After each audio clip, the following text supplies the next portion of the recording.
The snow didn't care about justice. It fell the same on good land and bad, on honest graves and shallow ones.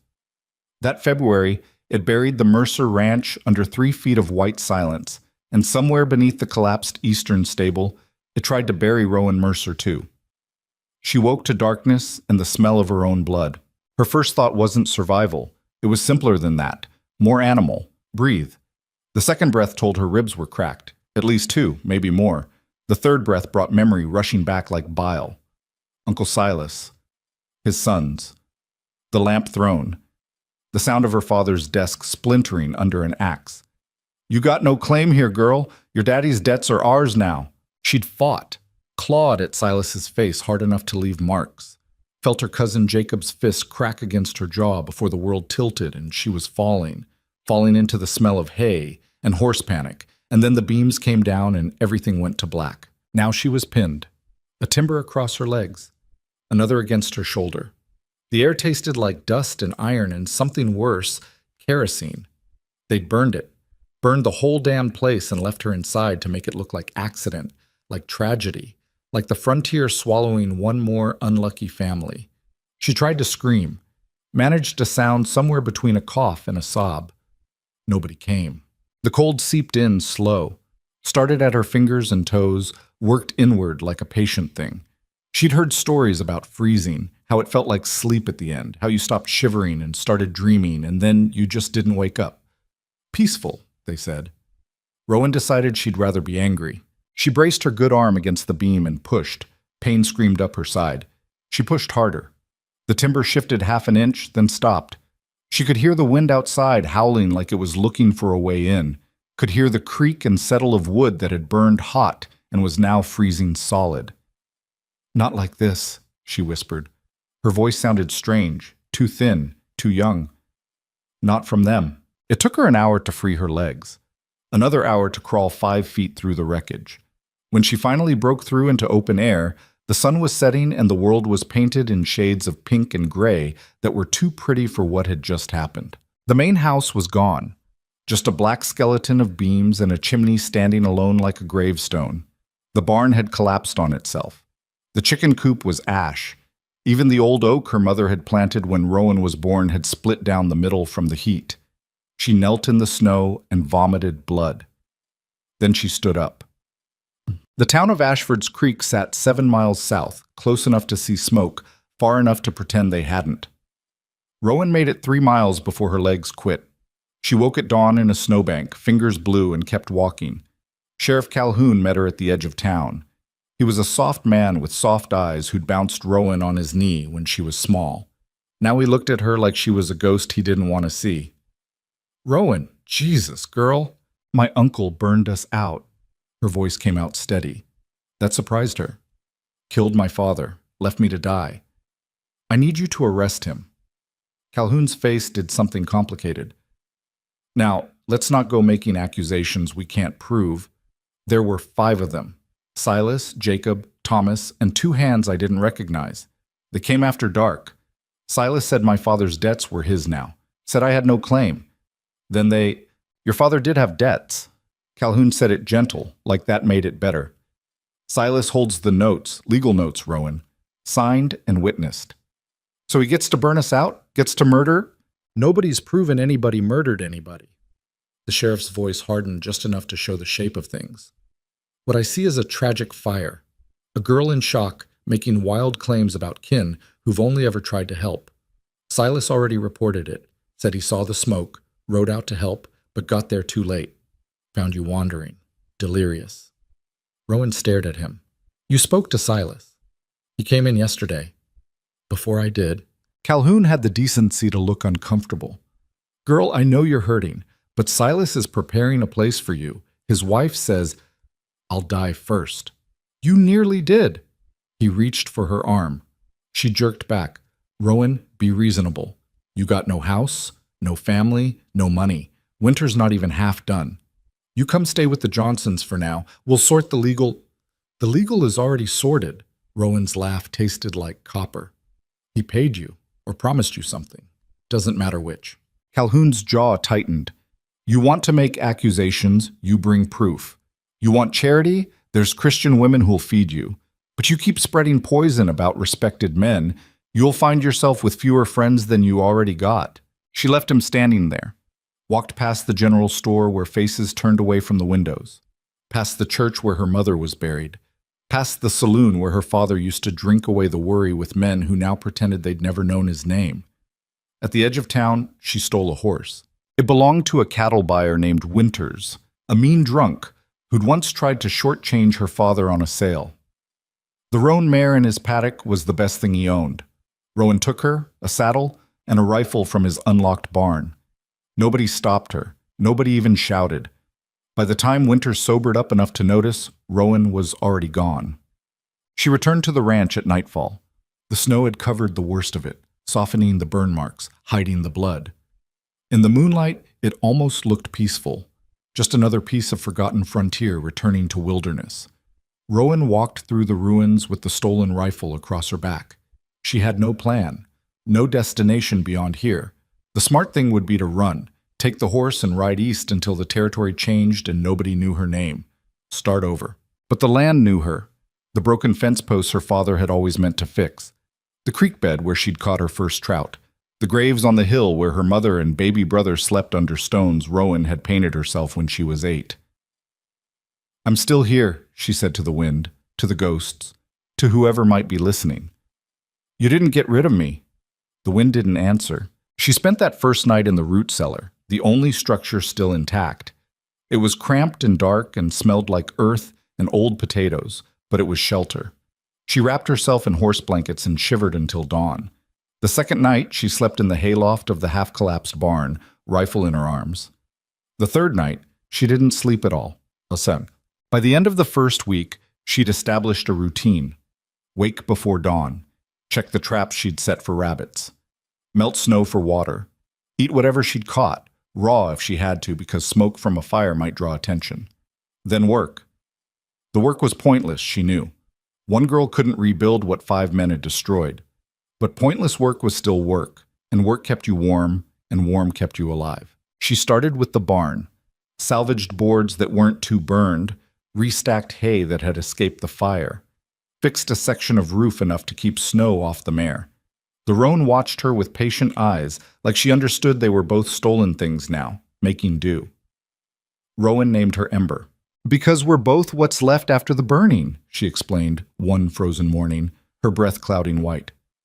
Ember snorted and went back to eating the spare winter grass Rowan had dug out from under the snow. It was 4 days before she saw another person. She was hauling water from the creek when she heard hoofbeats. 2 riders coming up the southern track. She recognized them from a distance, Jacob and Thomas, her cousins, Silas's sons, the ones who'd held her down while their father gave the orders. Rowan set down the bucket, picked up the rifle, waited. They reined up 50 yards out. Jacob called to her, his voice carrying false cheer across the snow. "Rowan, we've been looking for you. Pa's been worried sick." She fired into the ground 10 feet in front of his horse. The animal reared. Jacob cursed, fighting the reins. Thomas reached for his gun. "Next one's higher," Rowan shouted. Her voice didn't shake. That was good. "You got 3 seconds to turn around." "You crazy bitch!" Thomas started. She fired again. Closer this time, close enough that Thomas's horse bolted sideways and nearly threw him. "1," Rowan said. Jacob got his mount under control, face red. "This land ain't yours anymore. Pa's got the papers." 2. They left. But as they rode, Jacob turned in his saddle and shouted back, "You can't stay out here forever. Winter'll kill you if we don't." Rowan lowered the rifle. Her hands were shaking now, but only now. Only after. She sat down hard in the snow and waited for her heart to stop trying to break out of her chest. That night, she moved her sleeping spot every 2 hours. The frontier had a way of keeping score. Rowan learned this from her father, back when he'd still been the kind of man who taught lessons instead of drowning them in whiskey. The land didn't care if you were good or bad, he'd said. It only cared if you were stubborn, if you could take what it threw at you and still stand up the next morning. Most people can't, he'd told her once, watching a neighbor's wagon roll east after a failed harvest. That's not weakness. That's just sense. But the ones who stay, the ones who stick, The land remembers them. Rowan stuck. Through February's worst cold. Through March winds that tried to peel the roof off her rebuilt barn. Through the night she woke to find a wolf in the hayloft and had to kill it with a shovel because the rifle was out of reach. She ate what she could trap or shoot. Rabbit, mostly. Once, a deer that was already half dead from winter. She learned to stretch a kill for days, to waste nothing, to chew hide strips when her stomach cramped from hunger. The town didn't come. Neither did the law. Silas's men rode by twice more but never approached after she put a bullet through Jacob's hat at 100 yards. She was alone. And alone meant free. Free to curse when she dropped a hammer on her foot. Free to cry when the wind sounded like her mother's voice. Free to stand on the hill by the graves and scream at the sky until her throat bled because there was nobody left to tell her to be quieter, softer, smaller. April brought the thaw. The creek swelled. Green things pushed up through dead grass. The world stopped trying to kill her quite so actively and settled into the slower threat of simple indifference. Rowan was fixing a fence post when she heard the gunshot. It came from the eastern trail, a single crack, then shouting, then the thunder of hooves moving fast. She grabbed her rifle and ran for high ground, a rocky outcrop that gave a view of the approach. 3 riders. No, 2 riders chasing one. The lead horse was big, some kind of thoroughbred mix, and even from a distance Rowan could see it was limping. The rider was slumped forward, barely holding on.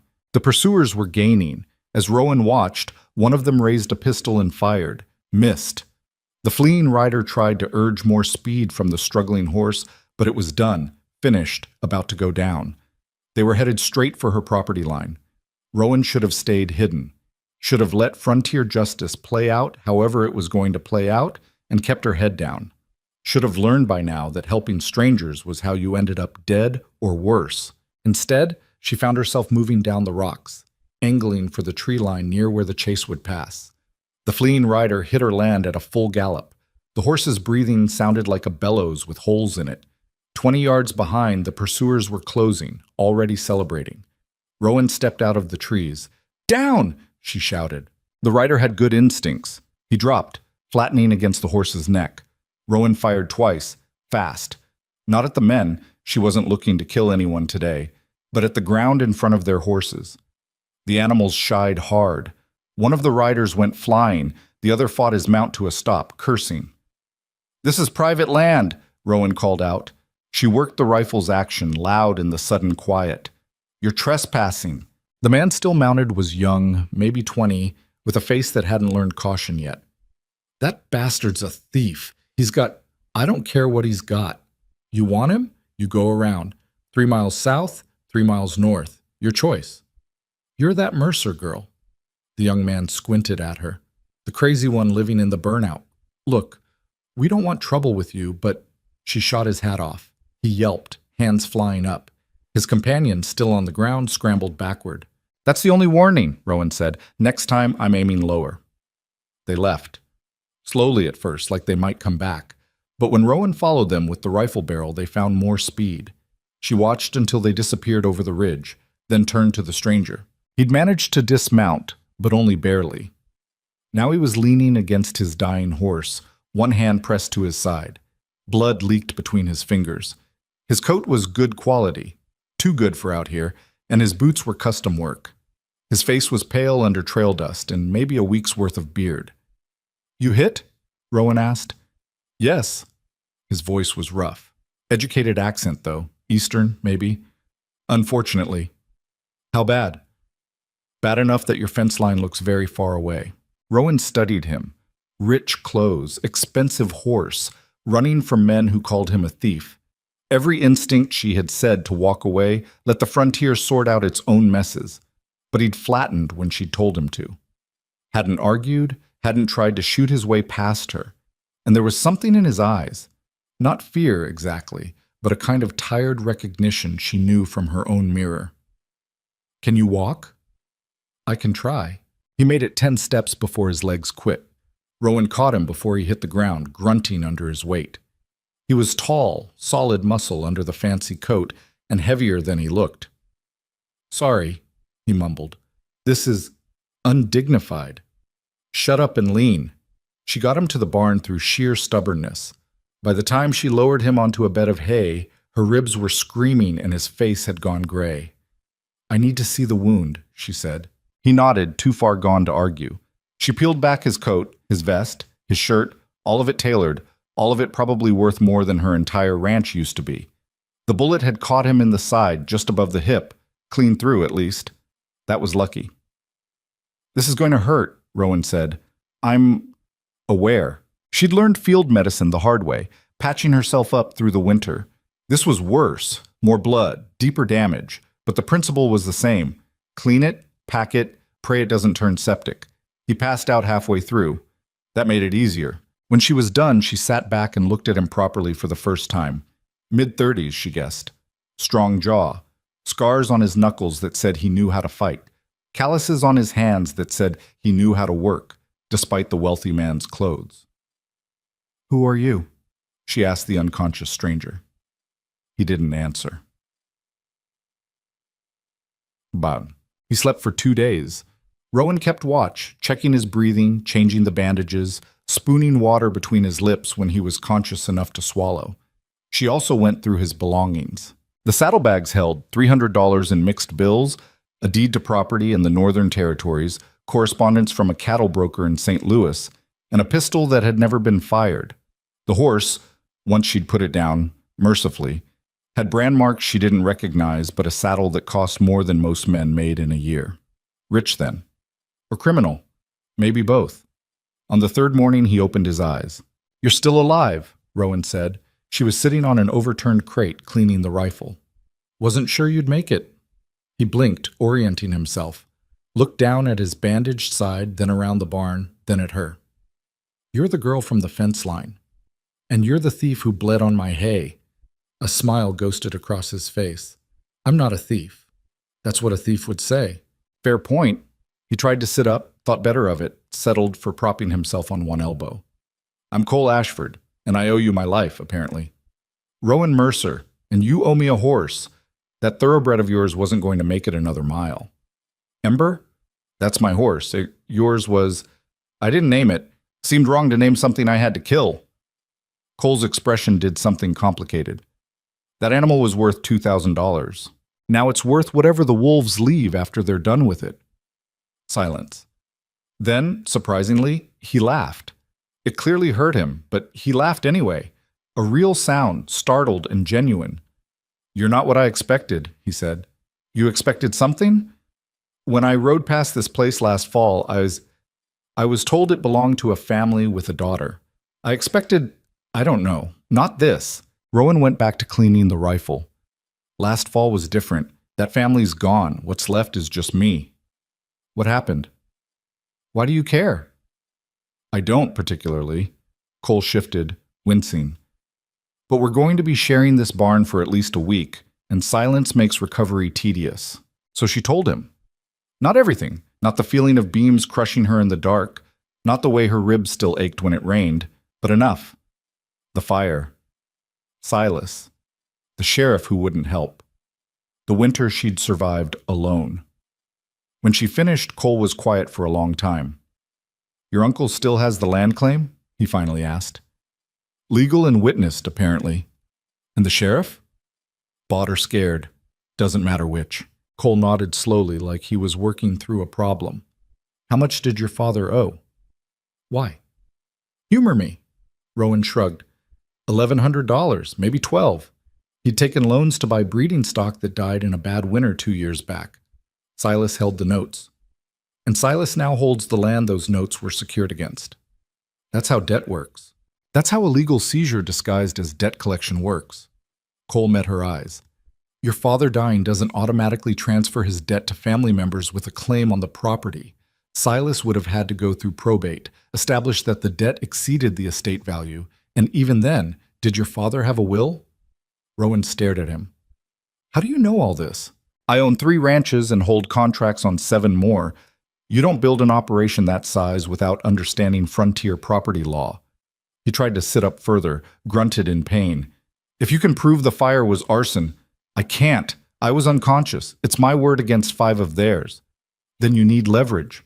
I need a miracle. No! Cole's voice hardened.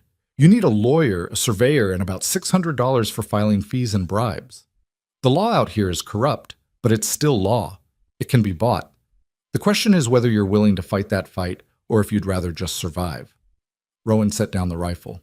You don't know me well enough to ask that question. You're right. I apologize. But he didn't look apologetic. He looked calculating. Here's what I do know. You saved my life. You could have let those men kill me or killed me yourself and taken everything I had. Instead, you patched me up and fed me your rabbit. That means either you're unusually kind or unusually strategic. Maybe I'm just stupid. You're not stupid. You're 17 and you survived a winter alone that would have killed grown men. You're angry and skilled, and you know exactly how much you've lost. He paused. I also know what it's like to have family take something that was yours and call it legal. Something in his voice made Rowan look at him sharper. Is that why those men were chasing you? Different family, different betrayal. Same result. Someone I trusted tried to put me in the ground and take what I'd built. Cole touched his bandaged side. They almost succeeded. But they didn't. No. And your uncle didn't succeed with you either. So the question becomes, what do we do about it? We? Rowan laughed, harsh. You'll be gone in a week. Back to your ranches and your contracts. This is my problem. It could be our problem. Cole held her gaze. I need somewhere to recover where the people hunting me won't think to look. You need resources, contacts, and someone who knows how to fight powerful men in court instead of just with guns. We could help each other. I don't need help. Everyone needs help. Pride just makes us pretend otherwise. Rowan stood, angry now without quite knowing why. You don't get it. You're rich. You can just buy your way out of problems. But people like me, we don't have that option. All I've got is this burned land and a stolen horse and the ability to not die when I'm supposed to. That's it. That's the whole list. Cole didn't argue. Didn't tell her she was wrong. Just nodded and said quietly, then let me add one more thing to that list. Someone who owes you a debt. She wanted to refuse, wanted to tell him to heal up and ride off and leave her to the life she'd built from ashes and spite. But something in his eyes stopped her. Not pity, not charity, but recognition. Like he saw exactly who she was and didn't flinch from it. 1 week, she heard herself say. You stay 1 week until you're strong enough to ride. Then we're even, and you leave. 1 week, Cole agreed. They shook on it, there in the dusty barn with blood on the hay and the smell of medicine hanging in the air. Rowan told herself it didn't mean anything. She was wrong. Cole Ashford turned out to be a terrible patient. On the 4th day, Rowan found him trying to saddle Ember with one hand while the other clutched his bandaged side. She grabbed the saddle blanket from him and threw it across the barn. What the hell are you doing? Testing my mobility. He was sweating, face pale. I need to know my limitations. Your limitation is that you got shot 3 days ago. Sit down before you tear the stitches. I've had worse. Good for you. Sit down anyway. He didn't sit. Instead, he leaned against the stall rail, breathing hard. Those men who are chasing me, they work for my brother, Marcus. He'll have people looking, asking questions. The longer I stay here, the more danger I bring to your door. Rowan picked up the blanket, started brushing hay off it. Let me worry about my own door. You don't understand what you're dealing with. Marcus isn't some frontier thug. He's rich, connected, willing to kill family for money. She looked at him. Yeah, I got the idea. Sounds familiar, actually. Cole's jaw tightened. This isn't a joke. Do I look like I'm laughing? Rowan threw the blanket back on the rack. You made a deal, 1 week. It's been 4 days. You can survive 3 more without testing whether your guts stay inside when you ride. They stared at each other. Finally, Cole looked away first. You're right. I apologize. Stop apologizing and start sitting. He sat. Rowan went back to mucking out the stall, working around him. After a while, Cole spoke again, quieter now. My father built our ranch from nothing, spent 40 years turning scrubland into something that mattered. When he died, he split it between Marcus and me. Even shares, equal partnership. He paused. Marcus wanted it all, so he fabricated debt, forged contracts, convinced our father's old partners that I was stealing from the operation. By the time I realized what was happening, I'd been voted out of my own company. Why not fight him? I tried. Spent 2 years in courts that Marcus had already bought, lost everything except the northern property and enough cash to start over. His voice went flat. Then Marcus decided even that was too much, hence the ambush. Rowan kept working, but she was listening. Your own brother. Half-brother, technically. Different mothers. But yes. Cole touched his side again, unconscious gesture. Family can be the worst kind of enemy. They know exactly where to cut. She thought about Silas's face in the lamplight, about Jacob holding her down while Thomas ransacked her father's desk. Yeah, they do. Silence settled between them, not uncomfortable. Outside, the wind picked up, carrying the smell of coming rain. Ember shifted in her stall, nose buried in the sparse hay Rowan had managed to scavenge. That horse needs better feed, Cole said. That horse needs a lot of things. Gets what I can give her. There's a cattle broker in Ridgeway, 2 days south. He owes me a favor. I could write you a letter of introduction. I don't take charity. It's not charity. It's payment for services rendered. Cole met her eyes. You saved my life, and you're feeding me your supplies. The least I can do is help you keep your horse from starving. Rowan wanted to argue, but Ember was getting thin and winter hay didn't last forever, and pride didn't fill empty bellies. Fine. Write your letter, Cole smiled. It changed his whole face, made him look younger. I'll need paper. Don't have any. Then I'll remember his name and you can mention mine when you go. Tell him Cole Ashford sent you. He'll extend credit. I don't want credit. I want... Rowan stopped.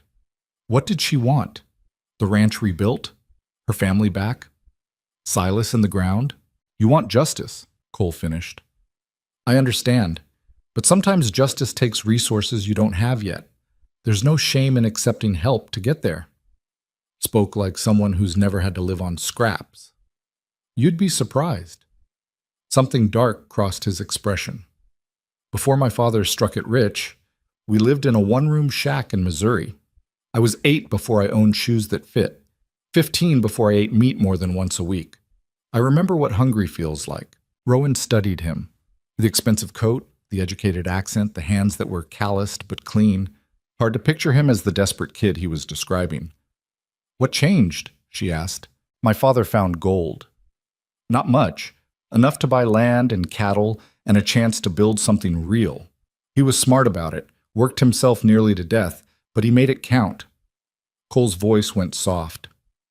He used to say that money was just a tool, could build or destroy, depending on who held it. He tried to teach us that. Marcus heard the words, but never learned the lesson. And you?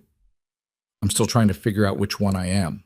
Before Rowan could respond, Ember suddenly lifted her head, ears forward. A moment later, Rowan heard it too. Hoofbeats, multiple riders, coming fast. She grabbed the rifle. Cole tried to stand. Stay down, Rowan hissed. She moved to the barn door, peered through the gap. 3 horses. The lead rider was Silas. Her uncle sat tall in the saddle, dressed like he was going to church. Behind him, Jacob and a man Rowan didn't recognize, older, wearing a badge that caught the afternoon light. Rowan Mercer, Silas's voice carried across the yard. I know you're in there. Come out. We need to talk. Rowan didn't move. Behind her, she heard Cole's quiet breathing. I brought Sheriff Calhoun, Silas continued. This is official business now, girl. You stole property belonging to Carson Winters. That's a hanging offense. The new lawman, not Calhoun, someone else, urged his horse forward. Miss Mercer, I'm Deputy Marshal Hendricks from the Territorial Office. Mr. Winters has filed a complaint regarding a stolen horse and rifle. I'd like to hear your side before we proceed. Rowan's mind raced. A deputy marshal was different from a bought sheriff. Federal appointment, not local politics. That could be better or worse depending on how deep Silas's reach went. Cole appeared at her shoulder, moving quiet despite his injury. Don't go out there alone. They're not going to shoot me with a federal marshal watching. You sure about that? She wasn't, but staying hidden wasn't an option either. Rowan opened the barn door and stepped into the yard, rifle loose in her hands but pointed at the ground. Respectful but ready. Marshal, she said, nodding to Hendricks, then colder. Uncle. Silas's expression was all concerned family. Made her want to shoot him on principle. Rowan, thank heaven you're alive. We've been so worried. After you disappeared from town, I didn't disappear. I came home. To a burned ranch with no shelter and no supplies. Silas shook his head, playing to the marshal. Girl's been out here alone all winter, not right in the head anymore, as you can see. Hendricks ignored him, focused on Rowan. The complaint states you took a horse and rifle from Carson Winters' property in Ashford's Creek without permission or payment. Is that accurate? I took them, Rowan admitted. Winters owed my father money from a cattle sale. I collected the debt in trade. You have documentation of this debt? It burned with everything else. Convenient, Jacob muttered. Rowan's finger tightened on the rifle stock. My father kept his business records in the house, along with everything else. You want to check the ashes? Feel free. Hendricks pulled a notebook from his coat. Mr. Winters claims the debt in question was settled 2 years ago. He has a receipt signed by Thomas Mercer. Then he forged it. My father never— Your father was drunk more often than sober, Silas interrupted, voice gentle and poisonous. Marshal, with all respect, this girl has been making wild accusations since the fire, claiming I burned her out, killed her father, tried to murder her. Meanwhile, I've been trying to help, offered her a home, filed legal claims to protect her inheritance from creditors. But instead of gratitude, I get threats and stolen property. Rowan felt her control slipping. You lying piece of— Miss Mercer, Hendricks's voice cut through. I understand you've suffered loss, but theft is theft, regardless of circumstance. I'll need you to surrender the horse and rifle, then accompany me to Ridgeway to answer formal charges. I'm not going anywhere with him. Rowan jerked her chin at Silas. You'll be in my custody, not his. Same thing. He owns half the territory, including probably you. Hendricks's expression hardened. I don't appreciate accusations of corruption, miss. I'm trying to handle this fairly. Fairly? Rowan's laugh was sharp. My family's dead, my land's stolen, and you want me to surrender the only things keeping me alive because a drunk filed a complaint? That's your fare? The law doesn't care about your feelings. It cares about facts. Then here's a fact. Cole stepped out of the barn. He moved stiff, one hand pressed to his side, but his voice was steady. Rowan Mercer is under my employ as a ranch hand. The horse and rifle were provided as part of her compensation. If Carson Winters has a complaint about that arrangement, he can take it up with me. Silence. Silas stared. Jacob's hand drifted toward his gun. Hendrick's eyes narrowed. And you are? The marshal asked. Cole Ashford. I own the Triple Cross operation in the Northern Territories, along with holdings in 3 states. I'm currently recovering from an injury, and Miss Mercer has graciously provided shelter and care. In exchange, I've hired her to help manage this property once I'm well enough to purchase it. The lie was smooth, delivered with the confidence of someone used to being believed. Rowan kept her face blank, following his lead. Silas found his voice first. This land isn't for sale. I hold the legal claim subject to probate review, Cole interrupted, which, if I'm not mistaken, hasn't been filed yet. Frontier property law requires probate within 90 days of death for debt-secured assets. Thomas Mercer died in February. It's now late April. You're running out of time to establish clean title, Mr. Mercer. Silas's face darkened. Who the hell are you to— Someone who knows what a fraudulent land grab looks like. Cole's voice stayed level. You burned him out, didn't you? Killed him, left the daughter for dead, then claimed debt to seize the property. Clean and simple. Except the daughter survived. You've got no proof of any of that. Not yet. But I know people. Lawyers, surveyors, federal investigators. The kind who ask uncomfortable questions about fires that kill debtors right when their land value spikes. Cole smiled, cold. Want to bet I can't find proof if I start looking? Hendricks held up a hand. Let's all take a breath here. Mr. Ashford, do you have documentation of this employment arrangement? I can provide it, along with payment records, property assessments, and a dozen witnesses who will testify to Rowan Mercer's character and capability. Cole met the marshal's eyes. Or we can skip the paperwork and acknowledge that Carson Winters is using you to harass a girl who took a horse worth maybe $40. Your choice. The marshal looked between them. Whatever he saw made him sigh and close his notebook. I'll inform Mr. Winters that the matter is in dispute and recommend he pursue civil rather than criminal remedies. He turned his horse. Miss Mercer, consider this a warning. Any further appropriation of property will result in arrest. Understood, Marshal. Hendricks rode off. Silas stayed, face twisted with rage. This isn't over, girl. That land is mine by right, and I'll see you. You'll see me when the probate judge does, Cole said. Until then, you're trespassing. Leave. For a moment, Rowan thought Silas might actually try something. His hand moved toward his coat. Jacob tensed. Then Silas seemed to remember there was a federal marshal within earshot and forced a smile that looked like a wound. Enjoy your time here, he said quietly, while it lasts. They left. Rowan watched until they disappeared, then turned to Cole. What the hell was that? That was me keeping you out of jail. By lying to a federal marshal, by claiming you're buying this place? I didn't lie. I said I'm planning to purchase it once I'm well enough. That's true. I'm also planning to hire you. Also true. Cole leaned against the barn door, breathing hard. And the part about Silas running out of time for probate? Completely accurate. Rowan stared at him. You're serious. You actually want to buy this burned-out piece of nowhere. I want to help you keep it. There's a difference. Why? Because your uncle reminds me of my brother. Because you saved my life. Because I'm tired of watching powerful men steal from people who can't fight back. He straightened with obvious effort. Pick whichever reason you like. They're all true. I can't pay you back. I'm not asking you to. I'm asking you to let me invest in something worth protecting. Cole met her eyes. 1 week, you said. It's been 5 days, 2 more, and I ride out. But before I go, I'd like to make sure you have a fighting chance at keeping what's yours. Rowan wanted to refuse. Wanted to tell him she didn't need rescuing, didn't want his money, didn't trust rich men even when they bled on her hay. But she thought about Silas's face, about Hendricks' notebook, about winter coming again, and finding her still alone in a barn. What's the catch? She asked. No catch, but there are terms. Of course there are. Cole almost smiled.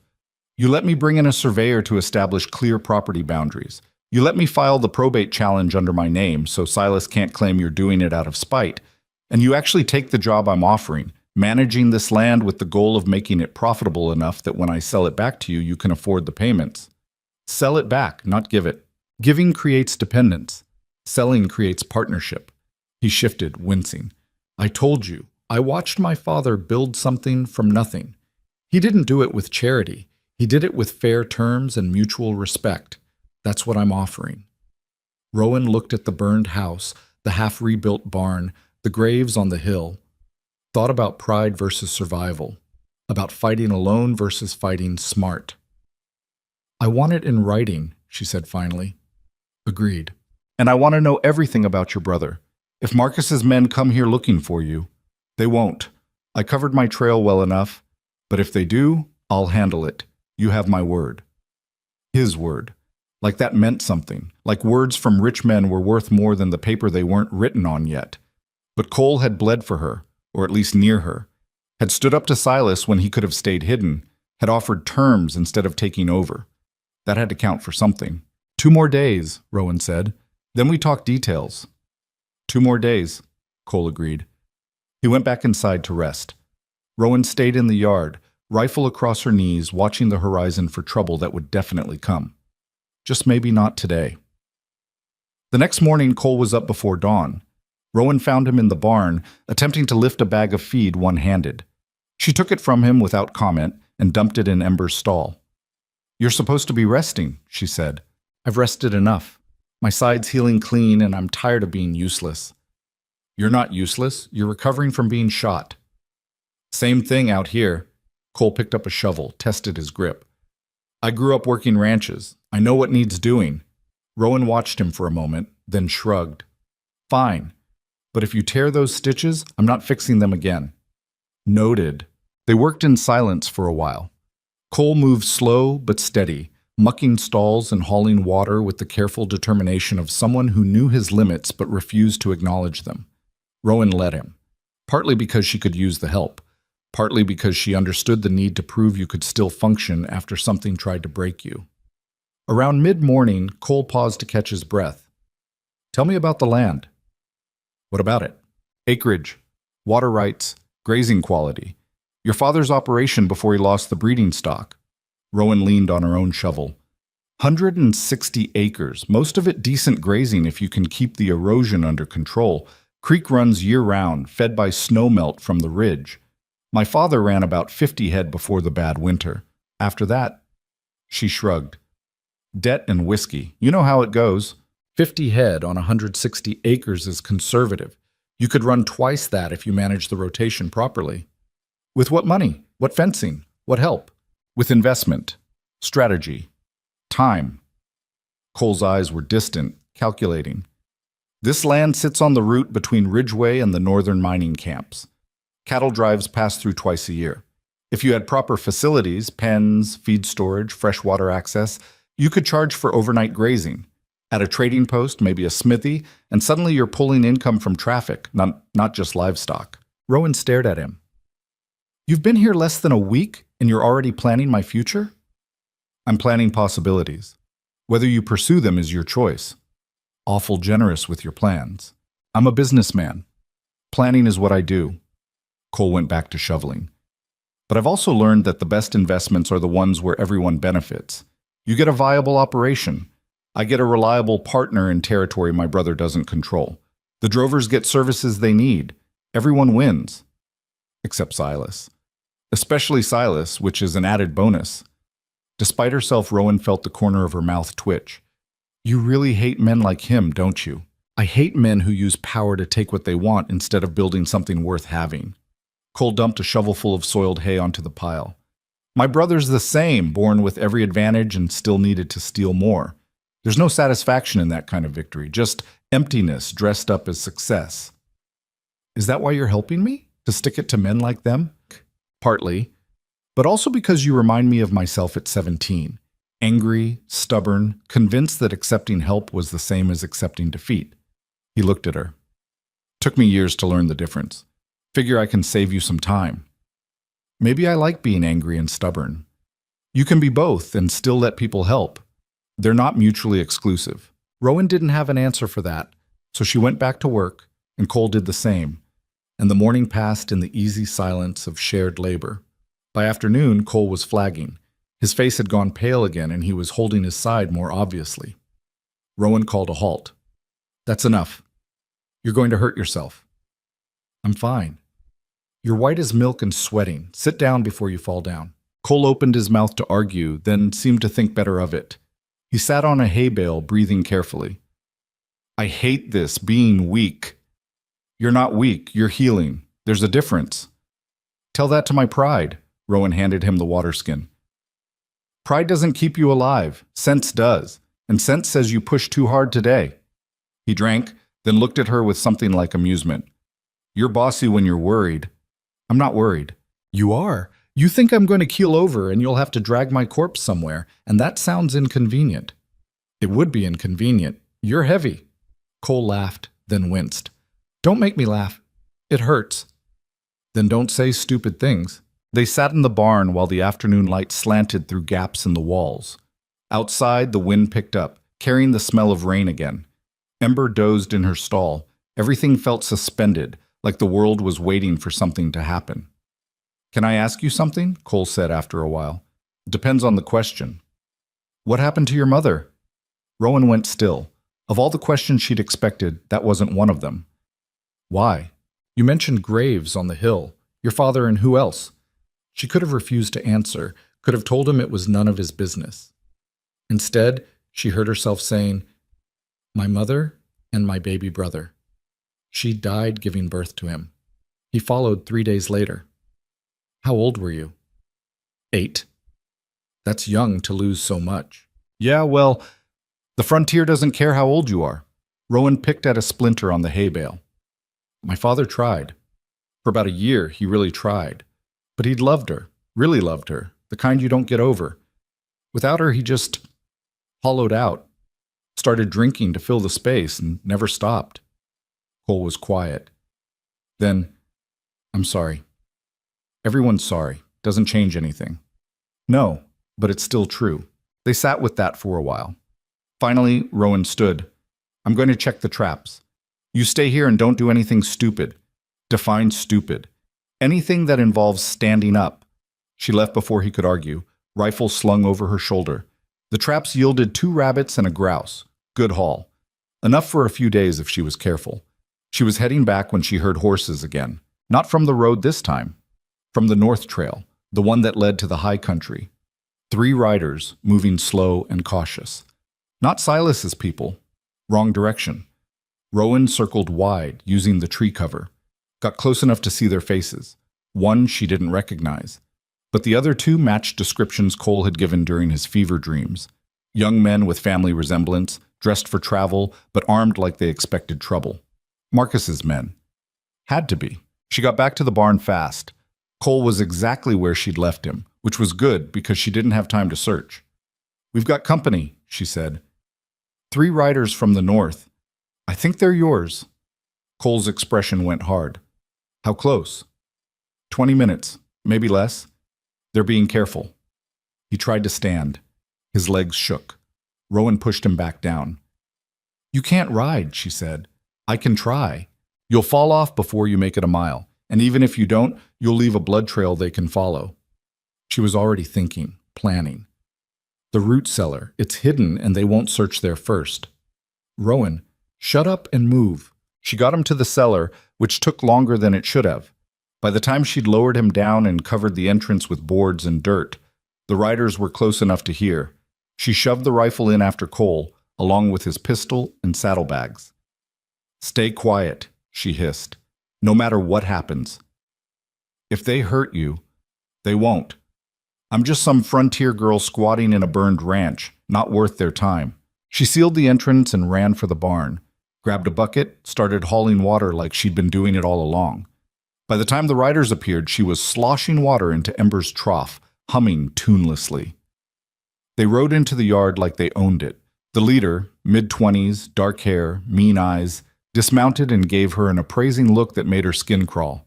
"Afternoon, miss. This the Mercer place?" Rowan kept working. "Was. Now it's just empty land and me. You live here alone?" "Unless you count the horse." The man smiled. It didn't reach his eyes. "We're looking for someone. Man in his 30s, tall, might be injured, riding a valuable horse. You seen anyone like that?" "Nope." "You sure? We heard someone fired shots near here about a week back." "That was me. Ran off some trespassers." Rowan finally looked at him. "This is private land. You might want to remember that." One of the other men laughed. "Private land that's half burned? Girl, you don't own nothing. Now answer the question proper. You seen our man or not?" "Already answered, and you're still trespassing."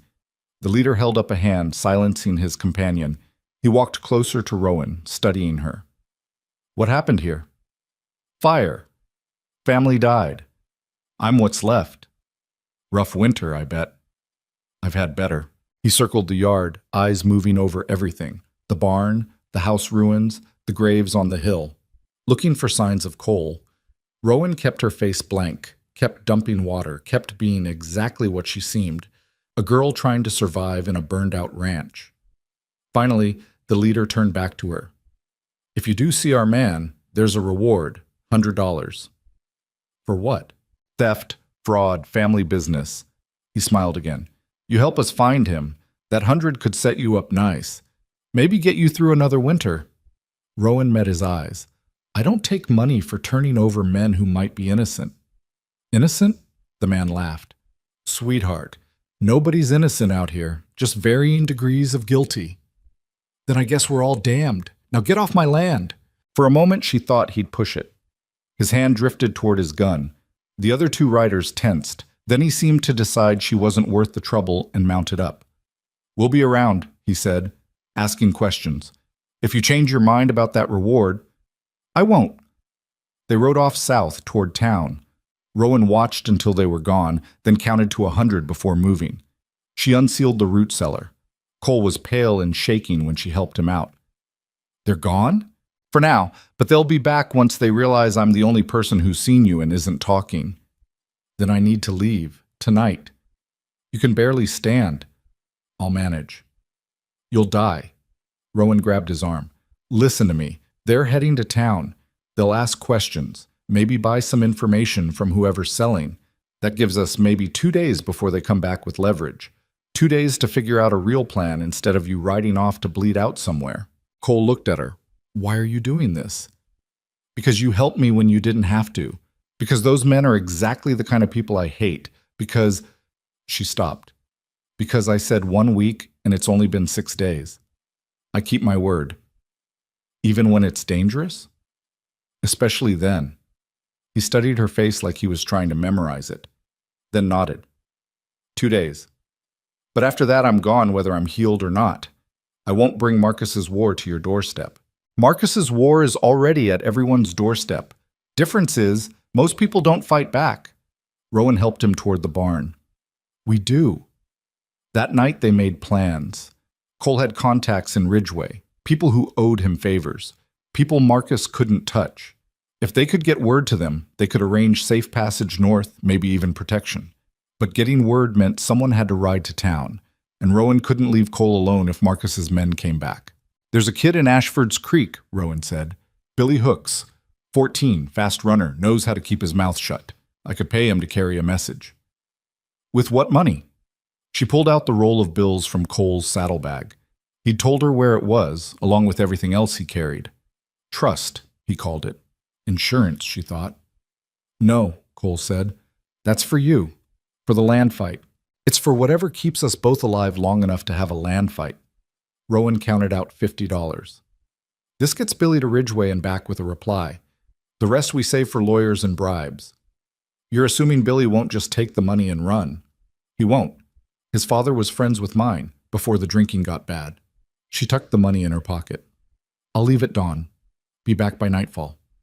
And if Marcus's men come while you're gone, then you hide in the cellar and pray they don't find the entrance. She met his eyes. Or you shoot them. Whichever seems more practical at the time. Cole almost smiled. You know, when I rode up here bleeding and half dead, I expected maybe some water and a bandage. Possibly a mercy bullet. Sorry to disappoint. You didn't. You exceeded every expectation I had. He paused. Thank you, Rowan. For all of it. She shrugged, uncomfortable with gratitude. Thank me when we're both still alive at the end of this. But as she settled in for the night, rifle across her knees, and Cole's breathing steady in the darkness, she let herself acknowledge the truth. She didn't want him to leave.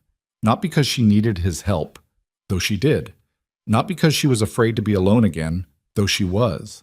But because somewhere in the last 6 days, the barn had started to feel less empty. The work had started to feel less pointless. The future had started to look like something other than survival. And that terrified her more than Silas or Marcus or any number of armed men ever could.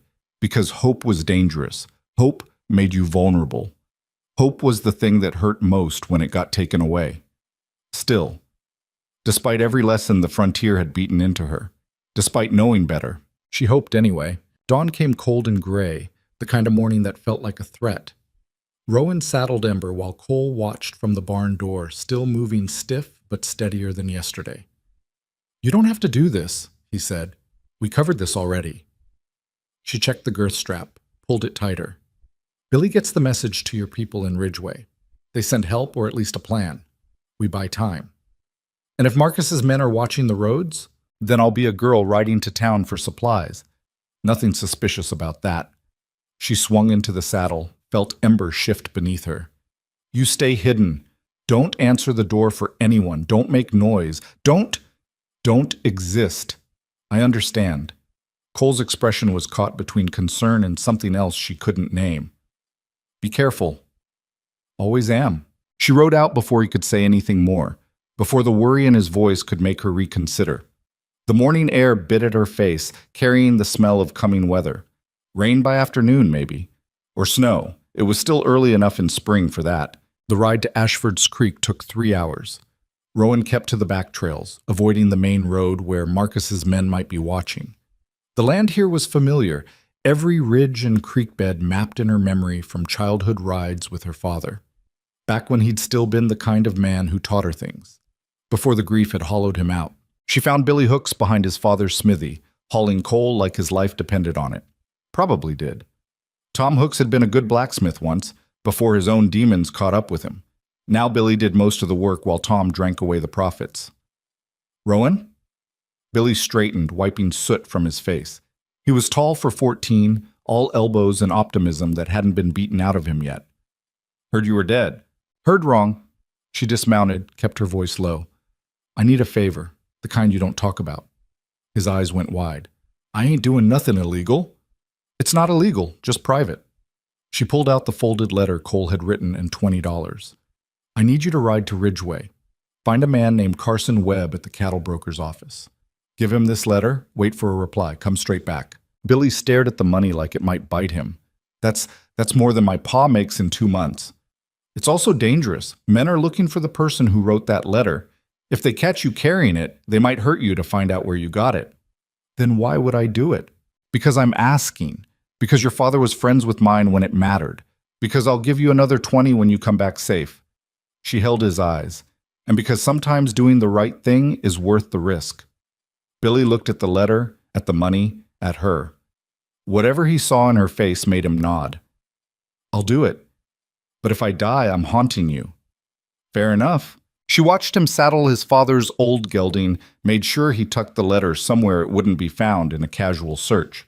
Before he rode out, she caught his arm. Billy, if anyone asks where you're going, I'm visiting my aunt in Ridgeway. She's sick and needs help. He grinned, gap-toothed. I ain't stupid, Rowan. Never said you were. Just be careful. He rode south. Rowan waited until he was out of sight, then turned Ember toward the general store. She needed supplies anyway, and buying them would make her visit look legitimate. The store was run by Margaret Chen, a widow who'd never liked Rowan much, but hated Silas more. She looked up when Rowan entered, expression carefully neutral. Didn't expect to see you again, Margaret said. I'm hard to get rid of. Rowan pulled out her list, short and practical. Flour, salt, coffee, if you've got it. And any news worth knowing? Margaret measured out the flour without comment, but her eyes kept flicking to the door like she expected trouble. There's men in town asking about a stranger. Rich-looking, they say. Injured, riding expensive horse. Heard that too. Haven't seen anyone matching. That's what I told them. Margaret wrapped the salt. Also told them you were crazy and dangerous and they should leave you alone. Don't know if they believed me. Probably not. Probably not, Margaret agreed. They're staying at the boarding house, 3 of them, paying good money to anyone who brings information. She paused. Your uncle visited them yesterday. Rowan's hand stilled on the counter. Silas talked to them? For about an hour. Came out looking pleased with himself. Margaret's voice dropped. Don't know what they discussed, but I know that look. He's making deals. He's always making deals. This one felt different, meaner. Margaret pushed the wrapped goods across the counter. Whatever you're mixed up in, girl, be smart about it. Silas is bad enough alone. If he's teaming up with outside money, I'll be careful. That's what your father used to say.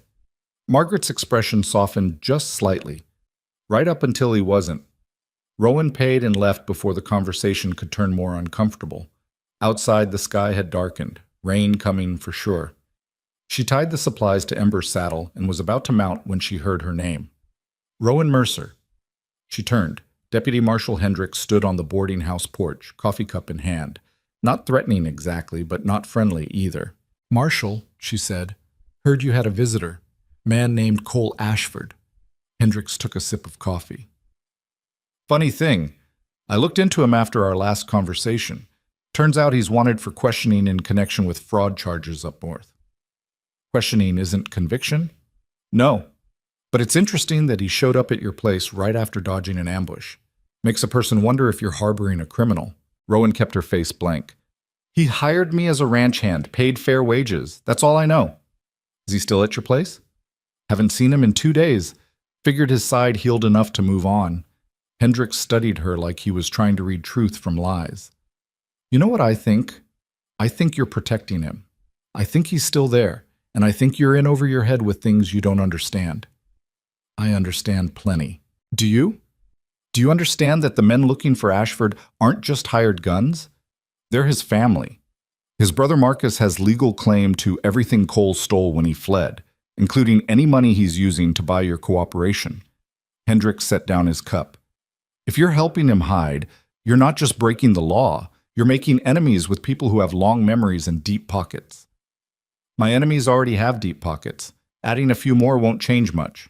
Stubborn. just like your father. Hendricks sighed. I'm trying to help you, Miss Mercer, but I can't do that if you won't be straight with me. Help me by keeping those men away from my land. Help me by making sure Silas doesn't steal what's mine. Help me by doing your actual job instead of threatening girls who've done nothing wrong. Rowan mounted Ember. Or don't help me at all. I'm used to that too. She rode before he could respond, pushing Ember faster than was smart on the muddy road. Her heart hammered against her ribs. Hendricks knew more than he'd let on during their first meeting, which meant someone had been talking, which meant the net was tightening. The rain started an hour from home, cold, hard drops that turned the trail slick and made visibility almost nothing. Rowan pushed on anyway, urgency driving her harder than sense. She needed to get back, needed to warn Cole that Hendricks was asking questions, that Silas was making alliances, that the window for getting out was closing fast. She was so focused on speed that she almost missed the rider until he was on top of her. He came from the trees at a gallop, horse's shoulders slamming into Ember's flank. Rowan felt herself falling, had just enough time to kick free of the stirrups before she hit the ground hard. Pain exploded up her arm. The rifle flew from her grip, disappeared into the mud. She rolled, gasping, and looked up into Jacob's grinning face. Well, well, her cousin said. Look what the rain brought me. Rowan scrambled backward. Jacob dismounted, taking his time. Behind him, Thomas emerged from the same tree line, leading Ember by the reins. Awful wet day for a ride, Jacob continued. Makes a person wonder where you've been, what you've been doing. He pulled his pistol, not aiming but ready. Who you've been talking to. None of your business. See, that's where you're wrong. Everything you do is our business. That land you're squatting on, that's ours. The food you're eating, ours. Even that horse you stole. He gestured at Ember. Technically ours, since Pa's handling your father's debts. Your father murdered mine. Can't murder a drunk, Rowan. Can only help them along to where they were heading anyway. Jacob moved closer. Thomas circled right, cutting off escape routes. Now here's what's going to happen. You're going to tell us about your rich friend, where he is, what he's paying you, what he wants with our land. I don't know what you're talking about. Jacob backhanded her across the face. The blow snapped her head sideways, filled her mouth with blood. She stayed down, calculating distances. The rifle was 10 feet away, half buried in mud. Jacob's gun was drawn but not aimed. Thomas was still holding Ember, distracted. Don't lie to me, Jacob said. We know Ashford's at your place. We know you're helping him hide. What we don't know is why. He crouched down, grabbed her chin. So you're going to tell us, and then you're going to come back to town with us and explain to the marshal how you've been harboring a wanted man. Rowan spat blood in his face. Jacob recoiled, cursing. She lunged for the rifle, got her hand on the barrel.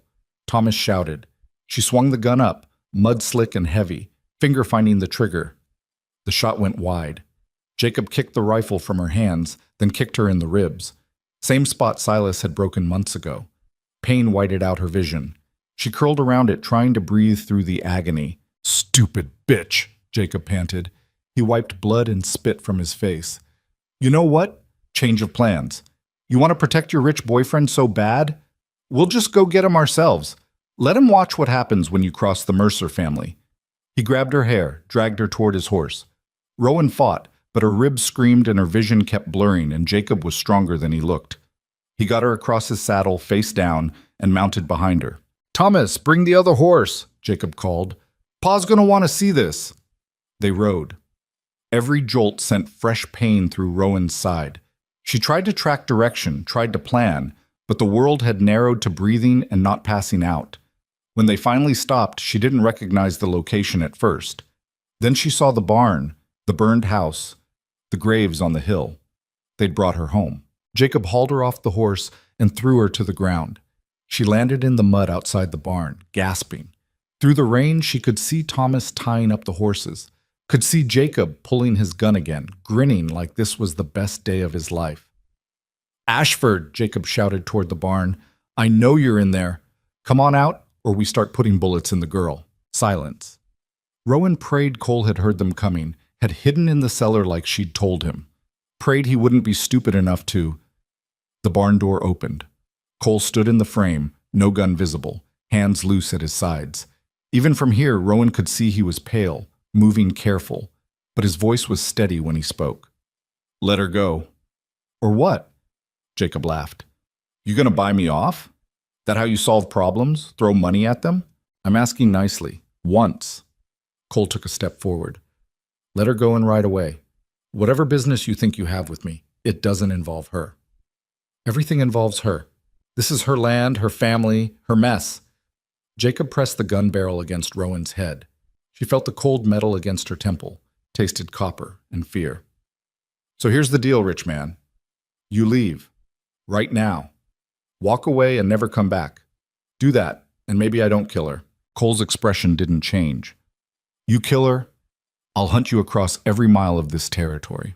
Money buys a lot of things, including men who know how to make deaths look accidental. Big talk from someone who's barely standing. Try me and find out. For a moment, nobody moved. Rain hammered down around them, turning the yard into a sea of mud. Thomas had his gun out now too, aimed at Cole, 2 against 1. 3 if you counted Rowan, and she could barely breathe, let alone fight. Then Jacob made his mistake. He took the gun off Rowan's head to aim at Cole. Just for a second, just to make his point. But a second was enough. Rowan swept his legs. Jacob went down hard, gun discharging into the air. She rolled, grabbed for the weapon. Thomas shouted, swinging his pistol toward her. Cole moved faster than a man with healing bullet wounds should be able to, covering the distance in 3 strides. His fist caught Thomas in the throat.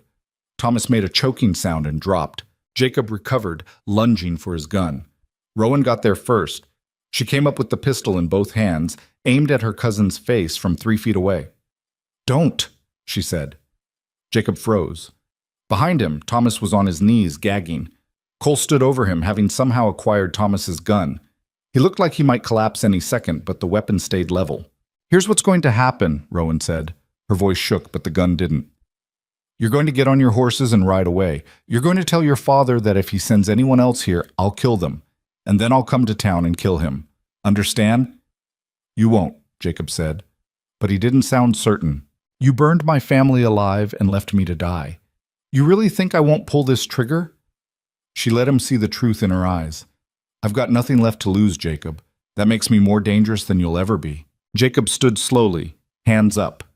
He looked at Thomas, who'd managed to get to his feet, still clutching his throat. For a moment, Rowan thought Jacob might try something, might call her bluff. Then he seemed to remember the winter, remember the girl who'd crawled out of the rubble and refused to die. This isn't over, he said. It is for today. Now move. They moved, mounted up, turned their horses. Jacob paused at the edge of the yard. Silas is meeting with Ashford's brother tomorrow, he said. They're making a deal, something about combining resources to solve mutual problems. He smiled, ugly. That problem being you two. So enjoy your night, cousin. Might be your last one breathing free air. He rode off. Thomas followed. Rowan kept the gun up until they disappeared. Then her legs gave out. Cole caught her before she hit the ground. Easy, I've got you. Your stitches are probably torn, along with several other things. He helped her toward the barn. But we're both still alive. That's what counts. Inside, out of the rain, Rowan let herself shake. The adrenaline was wearing off, leaving her hollow and scared. Cole eased her onto a hay bale, then checked her ribs with gentle fingers. Bruised but not broken, he said. You'll hurt for a while, but you'll live. You shouldn't have come out. They could have killed you. They could have killed you first. That wasn't acceptable. He sat down beside her, breathing hard. What did they mean about Silas and Marcus meeting? Rowan told him about Hendricks, about the conversation in town, about Margaret's warning. Cole listened without interrupting, his expression growing darker. They're consolidating, he said when she finished. Marcus wants me dead and Silas wants you gone. If they're working together, they can use legal means and illegal ones simultaneously. Frame us for crimes, seize the land through courts, then make sure we never live to contest it. So we're trapped. Not yet. But we're running out of time. Cole looked at her. Billy's already on his way to Ridgeway? Left this morning. Then we have maybe 24 hours before he gets back with help. Assuming he gets through. Assuming my people can mobilize that fast. Assuming Marcus doesn't have the roads watched. That's a lot of assuming. It is. Cole was quiet for a moment. There's another option. Which is? I leave. Tonight. Lead Marcus's men away from here. They want me, not you. Once I'm gone, Silas loses his ally, and you can fight your land battle without getting caught in the middle of mine." Rowan stared at him. "You can barely walk. You'd make it maybe 10 miles before you collapsed." "Then I'd make it 10 miles away from you. That's 10 miles of safety you wouldn't have with me here." "That's 10 miles closer to dying alone in a ditch. Better me than you." "Why?" The question came out sharper than she meant. "Why does it matter? You don't owe me anything. You paid your debt when you stood up to Hendricks. Everything after that is extra." Cole met her eyes. "You really don't see it, do you?" "See what?" "You saved my life, then you gave me a reason to value it again." His voice went quiet. "I've spent 2 years running from my brother, hiding from the mess he made of my reputation, trying to rebuild something that matters. But it always felt like going through motions, like building a house on land that wasn't mine. Then I met you."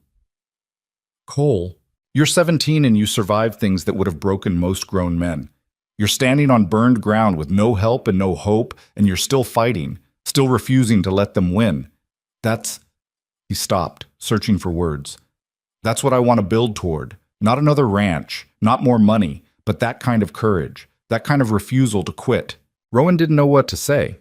Part of her wanted to argue, to point out she wasn't courageous, just stubborn, that refusing to quit wasn't noble when you were too angry to know better. But the way Cole looked at her made the words stick in her throat. "If you leave, they win," she said finally. "Both of them. Marcus gets you dead and Silas gets my land. Is that what you want?" "I want you safe." "I've never been safe. Don't start caring about that now." She stood, ignoring the pain in her ribs. "We made a deal. You help me fight for this land. I help keep you alive long enough to see it through. That deal doesn't end just because things got harder." "Rowan, no. Listen to me." She grabbed his shoulder, made him look at her. "I've been alone for months, fighting alone, surviving alone, expecting to die alone. Then you showed up bleeding on my doorstep, and suddenly I'm not alone anymore? You think I'm letting that go without a fight? You think I'm going to watch you ride off to die just so I can have a slightly better chance at keeping land that won't mean anything without someone to share it with?" Cole went very still. "What are you saying?" "I'm saying I don't want you to leave. I'm saying we're better together than apart. I'm saying—" She stopped, face hot. "I'm saying I care what happens to you, all right? And I'm done pretending I don't." The silence stretched. Rain drummed on the roof. Somewhere outside, Ember whinnied softly. Then Cole smiled. Not his usual careful expression, but something genuine and almost vulnerable. "Well," he said, "that complicates things." "Why?" "Because now I have another reason to stay alive." He reached up, touched her face where Jacob had hit her. His fingers were gentle. "And another thing worth fighting for." Rowan's heart was doing something strange in her chest. Something that felt dangerous and necessary at the same time. She should pull away. Should remember that caring about people got you hurt. Should know better than to trust a rich man with empty eyes who'd shown up wounded and might leave the same way. Instead, she stayed exactly where she was. "We need a plan," she said, but her voice came out wrong, too soft. "We do," Cole agreed. He didn't move his hand. "A real one. Something that doesn't end with both of us dead." Definitely that. Neither of them moved. The rain kept falling. The world outside the barn kept turning. And for just a moment, Rowan let herself imagine a future where this worked, where the land was hers and Cole stayed, and they built something together that the frontier couldn't take away. Then a gunshot cracked across the valley, distant but unmistakable. They broke apart. Rowan grabbed the rifle. Cole reached for his pistol. They moved to the barn door, peering out into the rain-soaked dusk. Nothing. No riders. No movement. Just the empty yard and the darkening sky.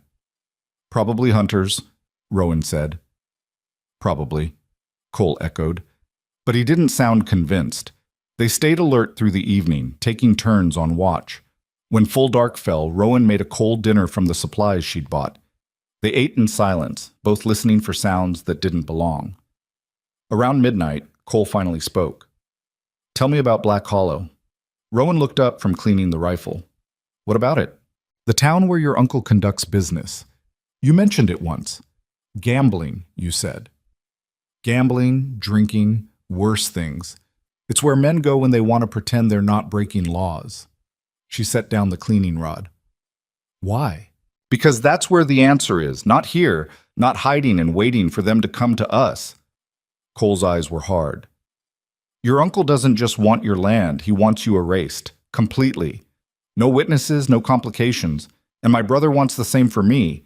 But what they both really want is control, power, the appearance of legitimacy. So we take that away from them, publicly, where they can't hide behind bought sheriffs and legal loopholes. He leaned forward. We go to Black Hollow. We force the confrontation on our terms, in front of people who'll remember what they see. We make it impossible for them to bury this quietly. Rowan felt something cold settle in her gut. That's suicide. Maybe. Or maybe it's the only way to end this without spending the rest of our lives running. Cole held her gaze. You said you wanted justice witnessed, not hidden. This is how we do that. By walking into a town controlled by my uncle and your brother? By starting a fight we can't win? By making them fight in daylight instead of shadows? By forcing them to show who they really are? He paused. I know it's dangerous. I know the odds are bad. But what's the alternative? Wait here until they gather enough men to overwhelm us? Run and let them claim victory? At least this way we get to choose the battlefield. Rowan wanted to argue, wanted to point out all the ways this could go wrong. But she thought about Jacob's gun against her head, about Silas's face as he threw the lamp, about months of being hunted on her own land. When? She asked. Tomorrow night, before Marcus and Silas finalize whatever deal they're making. We ride to Black Hollow, we find your uncle, and we end this. How? Cole's expression went hard. However we have to. They finalize details through the small hours. Cole would use his remaining money to hire witnesses, townspeople, drifters, anyone who could be paid to watch and remember. Rowan would handle Silas directly, get him to confess in front of enough people that even bought law couldn't cover it up. It was a terrible plan, full of holes and assumptions and faith in the basic decency of frontier justice that neither of them actually believed in. But it was a plan, and planning felt better than waiting. Just before dawn, exhausted and wired, Rowan finally asked the question that had been building all night. What happens after? If we somehow survive this? Cole looked at her. In the dim light, his face was all shadows and angles. That depends. On what? On whether you still want a partner when this is over, or if you'd rather I keep my promise and leave once the dust settles. Rowan thought about the empty barn, the silent meals, the long nights with only ghosts for company. Thought about Cole working beside her, arguing with her, bleeding for her. Thought about the way her heart had lurched when he'd stepped out to face Jacob's gun. Ask me again when we're not about to die, she said. Cole smiled. Fair enough. They rested in shifts until sunrise. When morning came gray and cold, Rowan checked the trail for Billy. No sign yet. Too early. He wouldn't be back until afternoon at the earliest, assuming everything had gone right. By noon, the waiting had stretched Rowan's nerves to breaking. She paced the barn, checked the rifles, counted their ammunition. 12 rounds for her rifle, 8 for Cole's pistol. Not enough for a sustained fight, but maybe enough for what they needed. Cole watched her pace. We could still wait for Billy's response. See if my people can send help. And if they can't? If Marcus has them blocked? Then we've wasted time we don't have. Rowan stopped, faced him. You said it yourself. We're running out of options. At least your plan gives us a chance. A very small chance. Better than no chance. He nodded slowly. Then we ride at dusk. Give ourselves darkness to approach the town. The afternoon crawled by. Rowan tried to rest, but her mind kept spinning through scenarios. Cole cleaned weapons with methodical focus. Neither of them talked much. There wasn't much left to say. Around 3 o'clock, Rowan heard hoofbeats. She grabbed the rifle, moved to the door. A single rider, coming fast from the south. For a moment, hope surged. Billy, back early with good news. Then she recognized the horse. Not Billy's father's gelding. Something better bred, fresher. The rider pulled up in the yard. Young, well-dressed, carrying himself with the confidence of someone used to being obeyed. He looked between Rowan and Cole with cool assessment. Cole Ashford? Who's asking? The young man dismounted, pulled an envelope from his coat. I'm Daniel Webb. My father sent me with a message. He said it was urgent. He handed the envelope to Cole. Also said to tell you that Marcus has men watching every road north. If you're planning to run, you won't make it 10 miles. Cole opened the envelope, scanned the contents. His expression darkened. "What is it?" Rowan asked. "Carson says Marcus has legal papers declaring me incompetent to manage my own affairs. Something about mental instability following the accusations of fraud. He's petitioning the territorial court to seize all my assets and appoint himself guardian." Cole looked up. "It's a lie, but a well-crafted one. If he succeeds, everything I own transfers to him legally. No violence needed. Can he do that? With enough bought testimony and friendly judges?" "Yes." Cole handed her the letter. "Carson also says there's a price on my head. Not official, but word spreading. $200 to anyone who delivers me to Marcus alive." Daniel cleared his throat. "My father also sent these." He pulled a smaller bundle from his saddlebag. "Ammunition, medical supplies, and $300. He said to tell you that you helped him once when no one else would. This is him returning the favor." Cole took the bundle, expression complicated. "Tell your father I'm grateful, and that I'll pay him back if I survive this." "He said you'd say that. Also said not to bother. Just survive." Daniel mounted up. "He also said to tell you that Black Hollow's mayor is up for election next month. There's people there who'd like to see Silas Mercer's influence broken. If you were to make enough noise, they might actually listen." He rode off before they could respond. Rowan looked at Cole. "People who want Silas gone," she said slowly. "That changes things. It gives us potential allies, if we can reach them." Cole counted the money Carson had sent. "This is enough to hire a dozen witnesses, maybe more if we're smart about it. Or enough to bribe our way out if everything goes wrong." "That too." They looked at each other. The plan was still terrible, still likely to get them killed, but now it had the faintest edge of possibility. "Tonight," Rowan said. "We leave tonight." "Tonight," Cole agreed. They spent the remaining hours preparing, loaded guns, packed supplies, wrote letters they hoped no one would ever have to read. As the sun began setting, Rowan walked to the graves on the hill one last time. Her mother's stone was weathered but still readable. Her baby brother's was smaller, painted with stars that were fading now. Her father's was newest, a simple cross Rowan had hammered together from barnwood. "I'm going to finish it," she said to them, to the wind, to herself. "One way or another, I'm ending this. If I don't come back—" She stopped. Started again. "If I don't come back, I want you to know I tried. I fought. I didn't give up." The wind didn't answer. The graves stayed silent.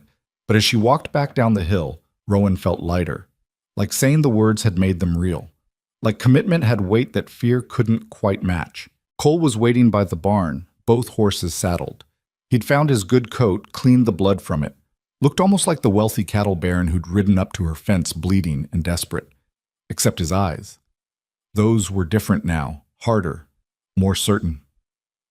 "Ready?" he asked. Rowan swung into the saddle, felt embers shift beneath her, checked her rifle one last time.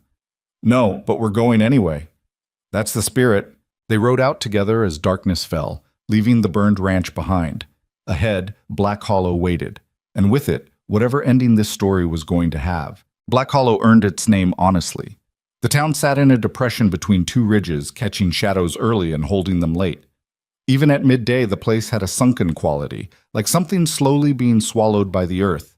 At night, riding in from the east, it looked like a collection of dim lights floating in a pool of darkness. Rowan and Cole stopped on the ridge overlooking the town. Below, they could make out the main street, the saloon with its bright windows, the smaller buildings clustered around it like children seeking warmth.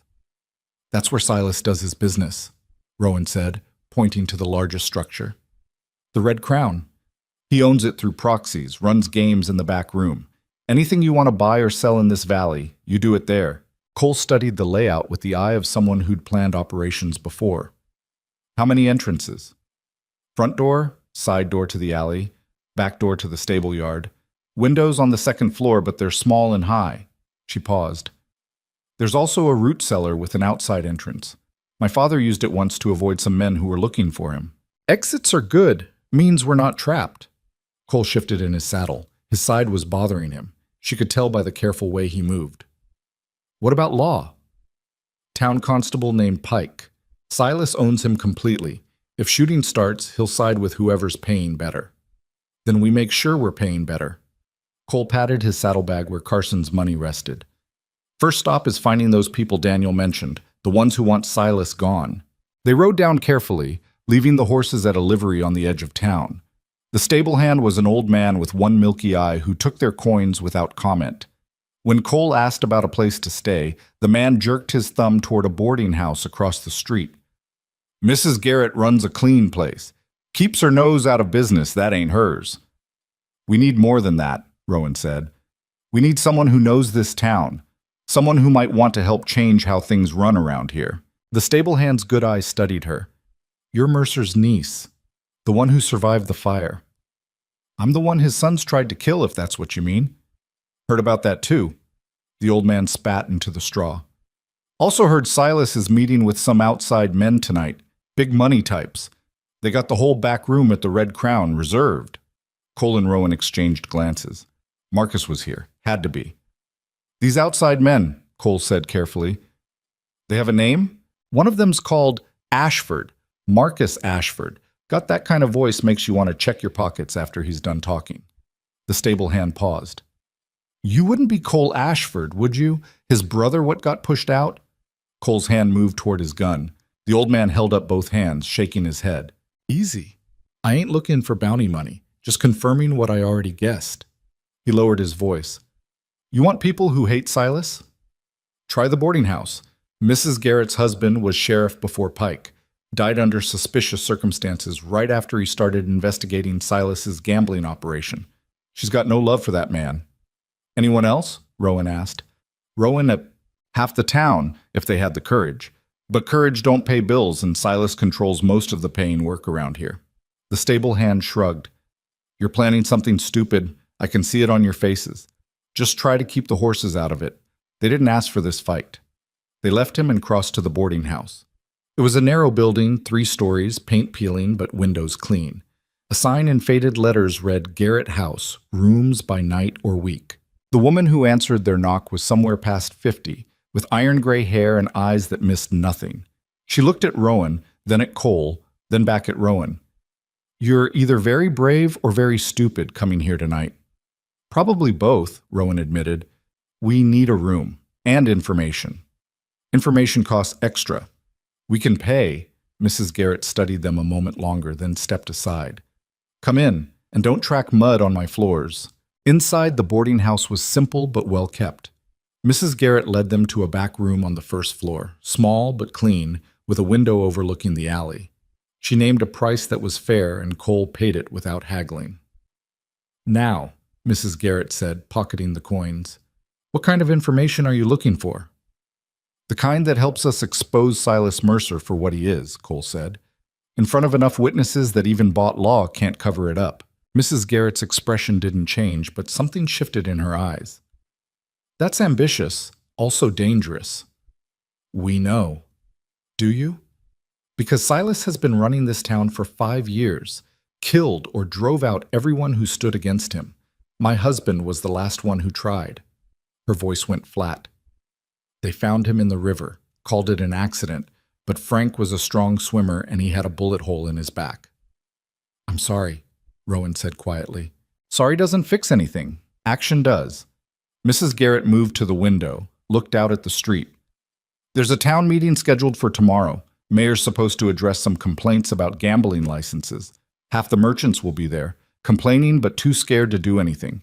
If something were to happen tonight that changed the power structure, they might actually stand up, Cole finished. Maybe, if they believed things could actually change. She turned back to them. What are you planning? To make Silas confess to murder and arson in front of witnesses, Rowan said, and to expose Marcus Ashford's illegal attempts to seize his brother's assets through fraud. Mrs. Garrett let out a low whistle. You don't think small, do you? Small hasn't been working out. Fair point. Mrs. Garrett was quiet for a moment, thinking. The Red Crown will be packed tonight. Marcus and Silas have been buying drinks for the whole saloon, putting on a show of wealth and power. If you want witnesses, you'll have them. Question is whether you can control the situation once it starts. We can't, Cole admitted. But we can try to stack the odds.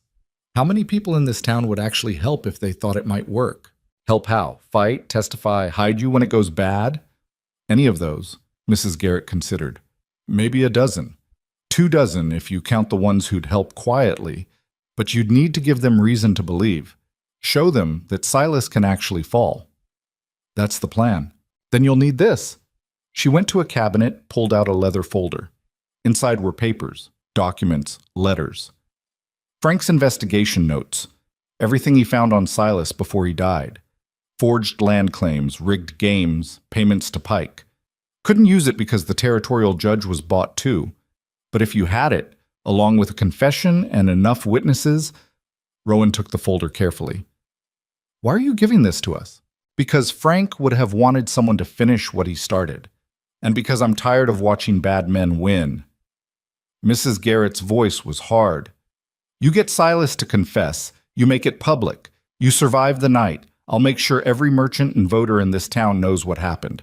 Force them to choose sides when the dust settles. That's a lot of ifs, Cole said. It is, but it's more chance than anyone's had in 5 years. They spent the next hour planning. Mrs. Garrett knew the Red Crown's layout intimately. Her husband had inspected it multiple times during his investigation. She drew them a rough map, marking exits and blind spots. Told them when the crowd would be thickest, when Silas usually held his private meetings. Marcus and his men are staying upstairs, she said. Rooms 3 and 4. Silas keeps the back room for business. That's where they'll be tonight, finalizing whatever deal they're making. How many men does Marcus have with him? Cole asked. 4 that I've seen, plus Silas's 2 sons and whatever local muscle he can call on. She looked at them seriously. You're outnumbered, outgunned, and even if everything goes perfectly, there's a good chance you don't walk out of there alive. We know, Rowan said, just making sure. Mrs. Garrett folded the map. There's a boy works at the Red Crown, Cal Reed, 14, orphaned, survives on whatever scraps Silas throws him. He hates that place but has nowhere else to go. If you could get him out before things start, we'll try, Cole said. They left the boarding house as full dark settled over Black Hollow. The streets were busy now, men heading to the saloon or the gambling halls, women closing up shops. Nobody paid much attention to Rowan and Cole, just 2 more people in a town that saw plenty of strangers. The Red Crown sat in the center of town, a 2-story building with a wide porch and windows that spilled yellow light into the street. Piano music drifted out, along with laughter and the clink of glasses. Rowan had been here once, years ago, when her father had brought her to collect a debt. She remembered thinking it felt dangerous even then, like walking into an animal's den. Now she was walking in deliberately. They entered through the front door. The main room was packed, cowboys and miners, merchants and gamblers, all crowding around tables or bellying up to the bar. The air was thick with smoke and sweat and whiskey fumes. Nobody looked at them twice. Rowan spotted Cal immediately. He was thin, dark-haired, carrying drinks from the bar to tables with the careful attention of someone who knew spilling meant punishment. When he passed close, Rowan caught his arm. We need to talk, somewhere private. Cal's eyes went wide. I don't know you.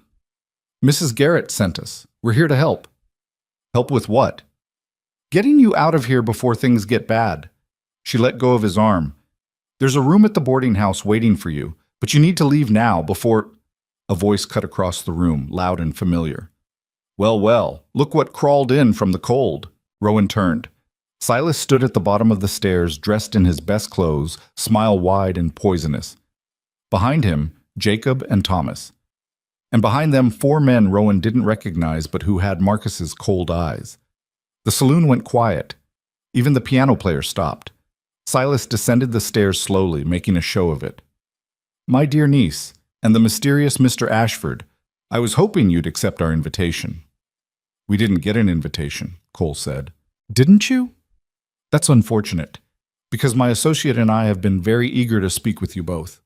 Silas gestured toward the stairs. At the top, a man appeared who could only be Marcus Ashford. He looked like Cole would in 10 years if bitterness had carved away everything decent. Same height, same build, but where Cole's eyes showed warmth beneath the calculation, Marcus's showed only cold assessment. He descended with the confidence of someone used to owning every room he entered.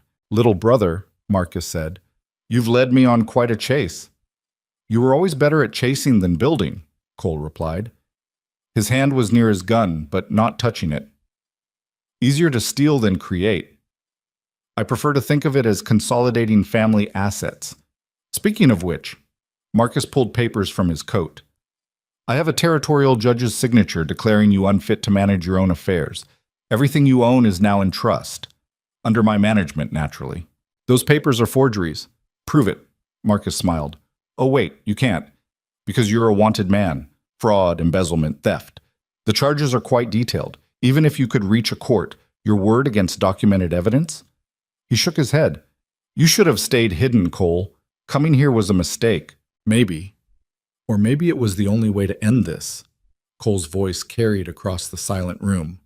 "You've been hunting me for 2 years, spreading lies, buying officials, trying to erase me completely. Why?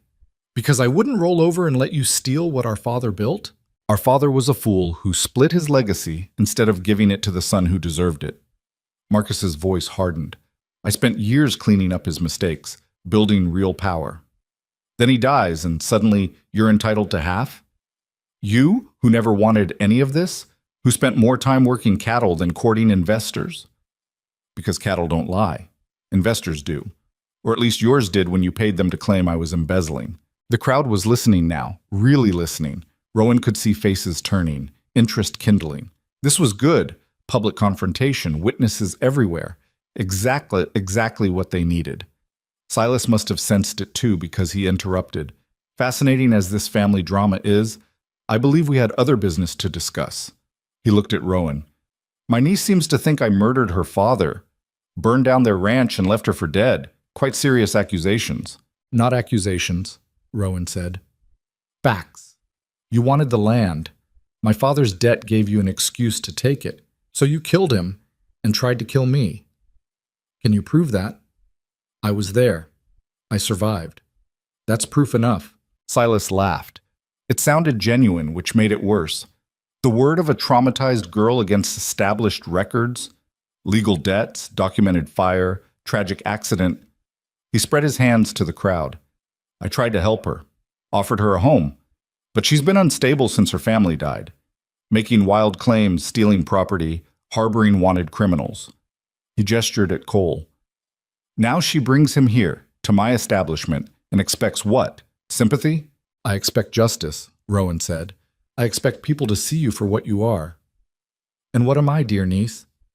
"A murderer, a thief, a coward who hides behind bought law and forged papers." The slap came fast. Silas's palm cracked across her face hard enough to snap her head sideways. The crowd gasped. Cole moved, hand going for his gun, but Marcus's men already had theirs drawn. "Don't," Marcus said quietly. 4 guns against 1. Bad odds, even for you. Cole froze. Rowan touched her face, felt blood at the corner of her mouth. Silas grabbed her arm, fingers digging in hard enough to bruise. "You want to make accusations?" His voice was low now, meant only for her. "Fine. Make them. See how far it gets you without proof, without witnesses, without anything but anger and spite." "I have proof." Rowan pulled Frank Garrett's folder from her coat with her free hand. "Your former sheriff's investigation notes. Every forged claim, every rigged game, every payment to Pike. All documented." Silas's expression went flat. "Where did you get that?" "Does it matter? It exists. And tomorrow everyone in this town will know what's in it. Tomorrow you'll be dead." He said it casually, like commenting on the weather. The crowd heard it anyway. A ripple went through the room. Shock, fear, interest. "You just confessed," Cole said, "in front of 50 witnesses." "I confessed to nothing. I made an observation about a dangerous girl in over her head." Silas smiled. "Who here actually heard me threaten her? Anyone?" Silence. The crowd looked away. Nobody wanted to be the one who spoke up. "That's what I thought." Silas turned to Pike, who'd appeared near the door with 2 deputies. "Constable, this girl is wanted for theft and harboring a fugitive. I'd like her arrested." Pike moved forward, hand on his gun. "Miss Mercer, you need to come with me." "On what charges?" "Theft of property belonging to Carson Winters, harboring a wanted criminal, disturbing the peace. Pike's voice was bored, reciting a script. You can come quiet or loud. Your choice. Rowan looked around the room, at the crowd that wouldn't meet her eyes, at Silas's smug expression, at Marcus's cold calculation, at Cole, who was outnumbered and outgunned and looked like he was trying to figure out a plan that didn't end with both of them dead. This was the moment, the choice. Go quietly and let them bury this. Or fight and probably die, but at least die trying. She made her decision. Cal, she said loudly, run, now. The boy didn't hesitate. He dropped his tray and bolted for the back door. Pike shouted, started to follow. Rowan threw herself at the constable, not trying to win, just trying to create chaos. Her shoulder hit Pike's chest. They went down in a tangle of limbs. Someone screamed. The crowd surged backward, trying to avoid the violence. In the confusion, Cole drew his gun. Nobody move! 4 guns swung toward him. Marcus's men, ready to fire. For a frozen moment, everyone was balanced on the edge of killing. Then a voice from the doorway. I wouldn't do that if I were you. Everyone turned. Standing in the entrance was Deputy Marshal Hendricks, flanked by 2 federal marshals Rowan didn't recognize. All 3 had rifles leveled at the room. This is a federal matter now, Hendricks said. Everyone puts their guns down slow. Including you, Marcus. This is outside your jurisdiction, Marcus said. Fraud across territorial lines makes it federal, so does murder. Hendricks stepped into the room. We've been investigating you for 6 months, Mr. Ashford, following the money, tracking the forged documents. Your brother's accusations gave us the opening we needed to move. He looked at Silas. Same goes for you, Mercer. Federal fraud, conspiracy to commit murder, extortion. We've got witnesses in 3 territories ready to testify. Silas's face went purple. You can't prove... We can, actually. See, your mistake was getting greedy. You didn't just steal from one family. You stole from dozens, built a whole operation on it. And eventually, enough people got angry enough to talk. Hendricks pulled out handcuffs. Marcus Ashford, Silas Mercer, you're both under arrest. Anyone wants to object, you're welcome to explain it to a federal judge. The room erupted. Marcus's men backed toward the stairs. Jacob and Thomas looked at each other, then at their father, trying to decide if this was worth dying for. Silas lunged for Rowan, face twisted with rage. Cole's gun cracked. The bullet took Silas in the shoulder, spun him around. He fell, clutching the wound, screaming. Pike tried to draw his weapon. One of Hendricks' marshals put him on the ground with a rifle butt to the head. Then everyone was moving. Marcus's men fired. The crowd stampeded for exits. Glass shattered as someone dove through a window. Rowan rolled away from Silas, grabbed Pike's dropped pistol, came up shooting at shadows and muzzle flashes. Cole moved to her side, gun barking. One of Marcus's men went down. Another took cover behind the bar. The piano exploded in splinters as someone's shot went wild. Upstairs, Hendricks shouted. They're heading for the rooms. Marcus and his remaining men were retreating up the stairs, firing down at the marshals. Hendricks's people returned fire, methodical and professional. Jacob appeared on the second-floor landing with a shotgun. The blast tore chunks out of the wall near Rowan's head. She returned fire, missed. Cole's shot didn't, caught Jacob in the leg. He went down screaming, dropping the shotgun. Thomas dragged him back into one of the rooms. They're going to barricade, Cole said. We need to end this before... The explosion cut him off. The back wall of the saloon blew inward, wood and brick and flame. Rowan felt the shockwave, felt heat wash over her. Through the smoke and debris, figures moved. More men, at least a dozen, pouring in through the hole. Not marshals, not Marcus's people. Someone else entirely. The lead figure was a woman in her 40s, dressed in trail leathers, carrying a rifle like she knew how to use it. She surveyed the chaos with sharp eyes, then spotted Rowan. You're Mercer's girl? Rowan nodded, too stunned to speak. May Vesper. I run the Northern Claims. The woman gestured to her crew. Carson Webb sent word you might need help. Figured we owed Cole Ashford a favor anyway. Where's Marcus? Upstairs, barricaded. Not for long. May turned to her people. Smoke them out. Non-lethal if possible, but I'm not picky. Her crew moved like they'd done this before. Efficient, coordinated, ruthless. 2 of them produced smoke bombs that they lobbed up the stairs. Within seconds, thick gray smoke was billowing from the second floor. Coughing, shouting, then Marcus's men stumbling down, hands up, gagging. Hendrix's marshals took them into custody. May's people cleared the rest of the rooms, dragging out Jacob and Thomas, and 3 more of Silas's hired guns. The shooting stopped. The smoke began to clear. In the wreckage of the Red Crown, surrounded by broken glass and splintered wood and groaning prisoners, Rowan finally let herself believe it was over. Cole appeared at her side, soot-streaked and bleeding from a cut on his temple. "You all right?" "I think so. You?" "Stitches are definitely torn, but I'm alive to complain about it, so that's something." He looked around at the destruction. "This didn't go anything like we planned." "No, it went better." Hendrix approached, holstering his weapon. "Miss Mercer, Mr. Ashford, we need statements. All of this," he gestured at the chaos, "needs to be documented for the federal prosecutor." "What about Silas?" Rowan looked to where her uncle sat, holding his wounded shoulder, face gray with pain and fury. "What about justice?" "He'll stand trial. So will Marcus. So will everyone involved." Hendrix met her eyes. "I know it's not the immediate satisfaction you wanted, but it's real justice. Federal courts, real judges, no bought officials. They'll answer for what they did." "And my land?" "That's civil court. But with Silas's fraud exposed and his claims invalidated, you should be able to reclaim it without much trouble." He paused. "I'm sorry I didn't move faster. We had to build a case that would stick." "You moved fast enough when it mattered."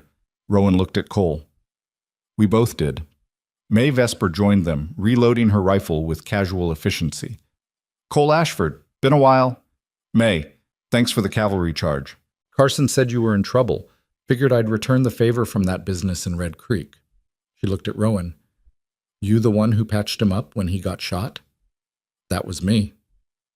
"Good work keeping him alive. He's one of the few rich men worth the trouble." May slung her rifle over her shoulder.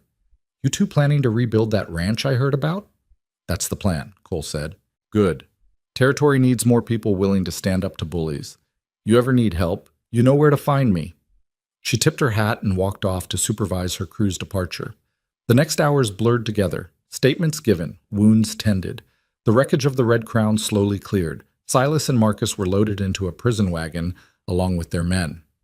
As they were let out, Silas caught Rowan's eyes. "This isn't over," he said.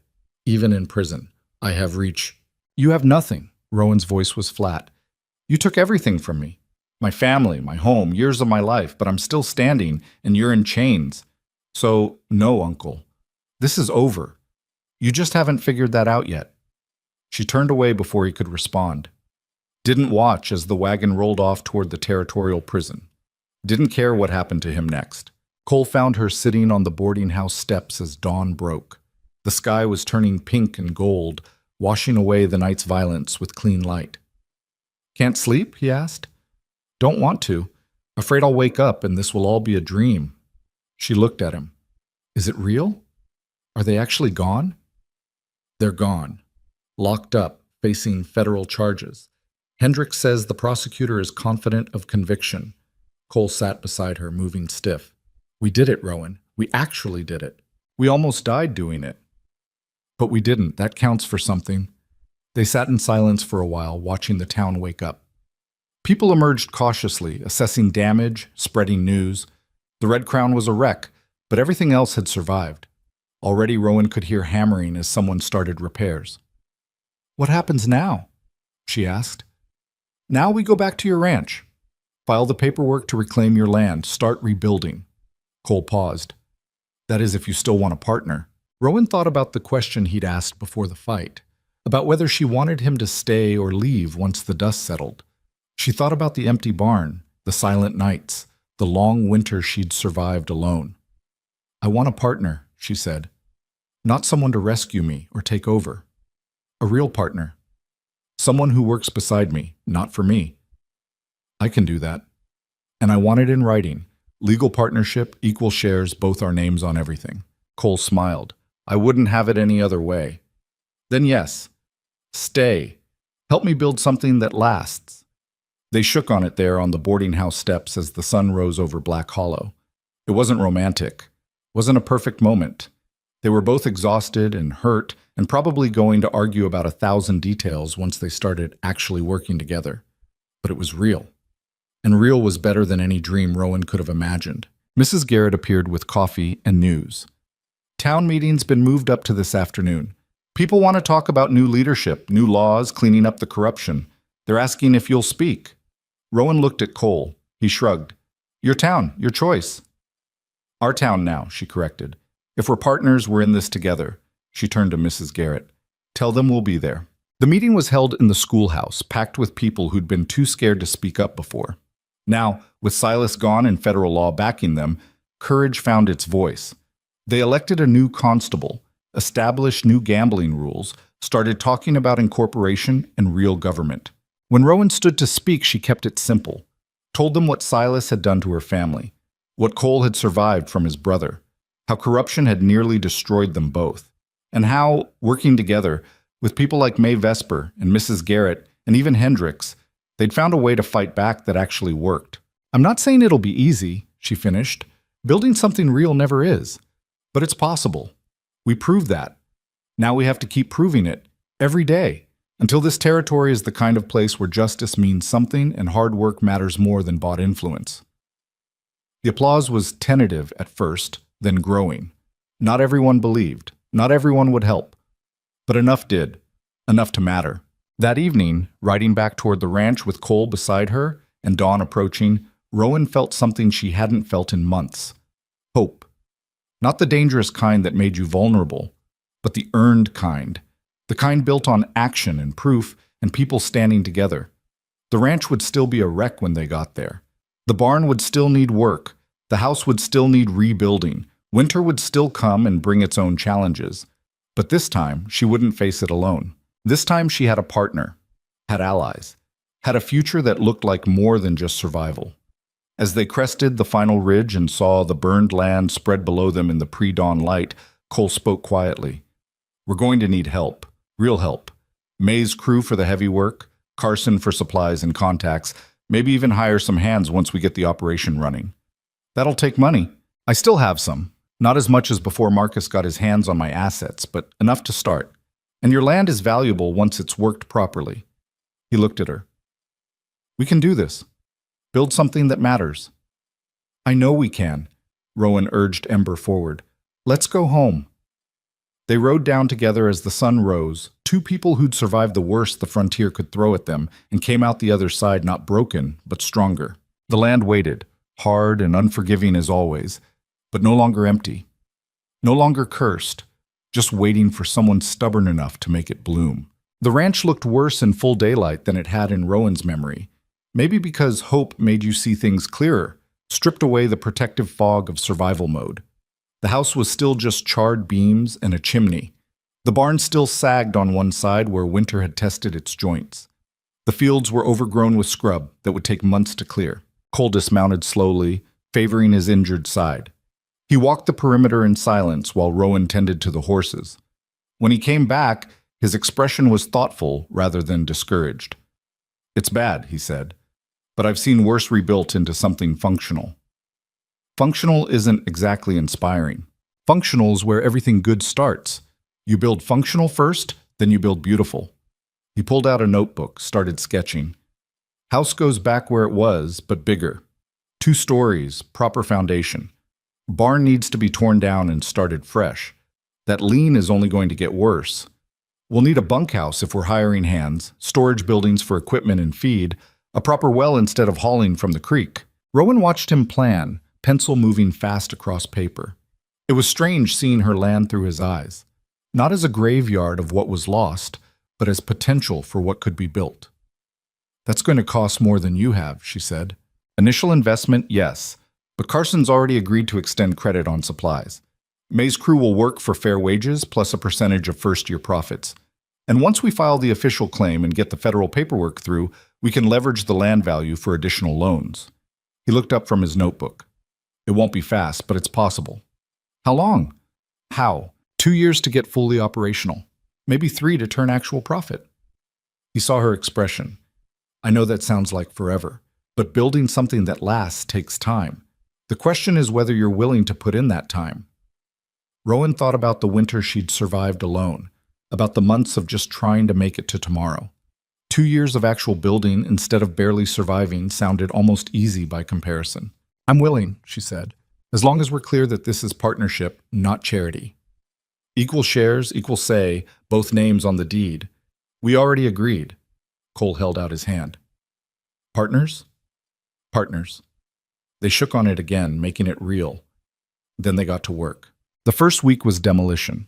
May's crew arrived 3 days after they got back, 8 men and 2 women who knew their way around construction. Together they tore down what was too damaged to save, sorted salvageable lumber from kindling, cleared the foundation where the new house would go. Cal Reed showed up on the 4th day, riding a borrowed mule and carrying everything he owned in a grain sack. "Mrs. Garrett said you might need help," the boy said. He looked nervous, like he expected to be turned away. "I'm not afraid of hard work, and I got nowhere else to go." Rowan and Cole exchanged glances. They'd talked about hiring eventually, but a 14-year-old orphan wasn't exactly what they'd planned. "You know anything about ranching?" Cole asked. "No, sir, but I learn fast and I don't eat much." "Everyone eats," Rowan said. "That's not negotiable. You work here, you get fed proper, also get paid. Also get a place to sleep that isn't a saloon storage room." Cal's eyes went wide. "You're serious?" "Dead serious. But the work is hard and the hours are long and we can't afford passengers. You pull your weight or you're gone. Understand?" "Yes, ma'am."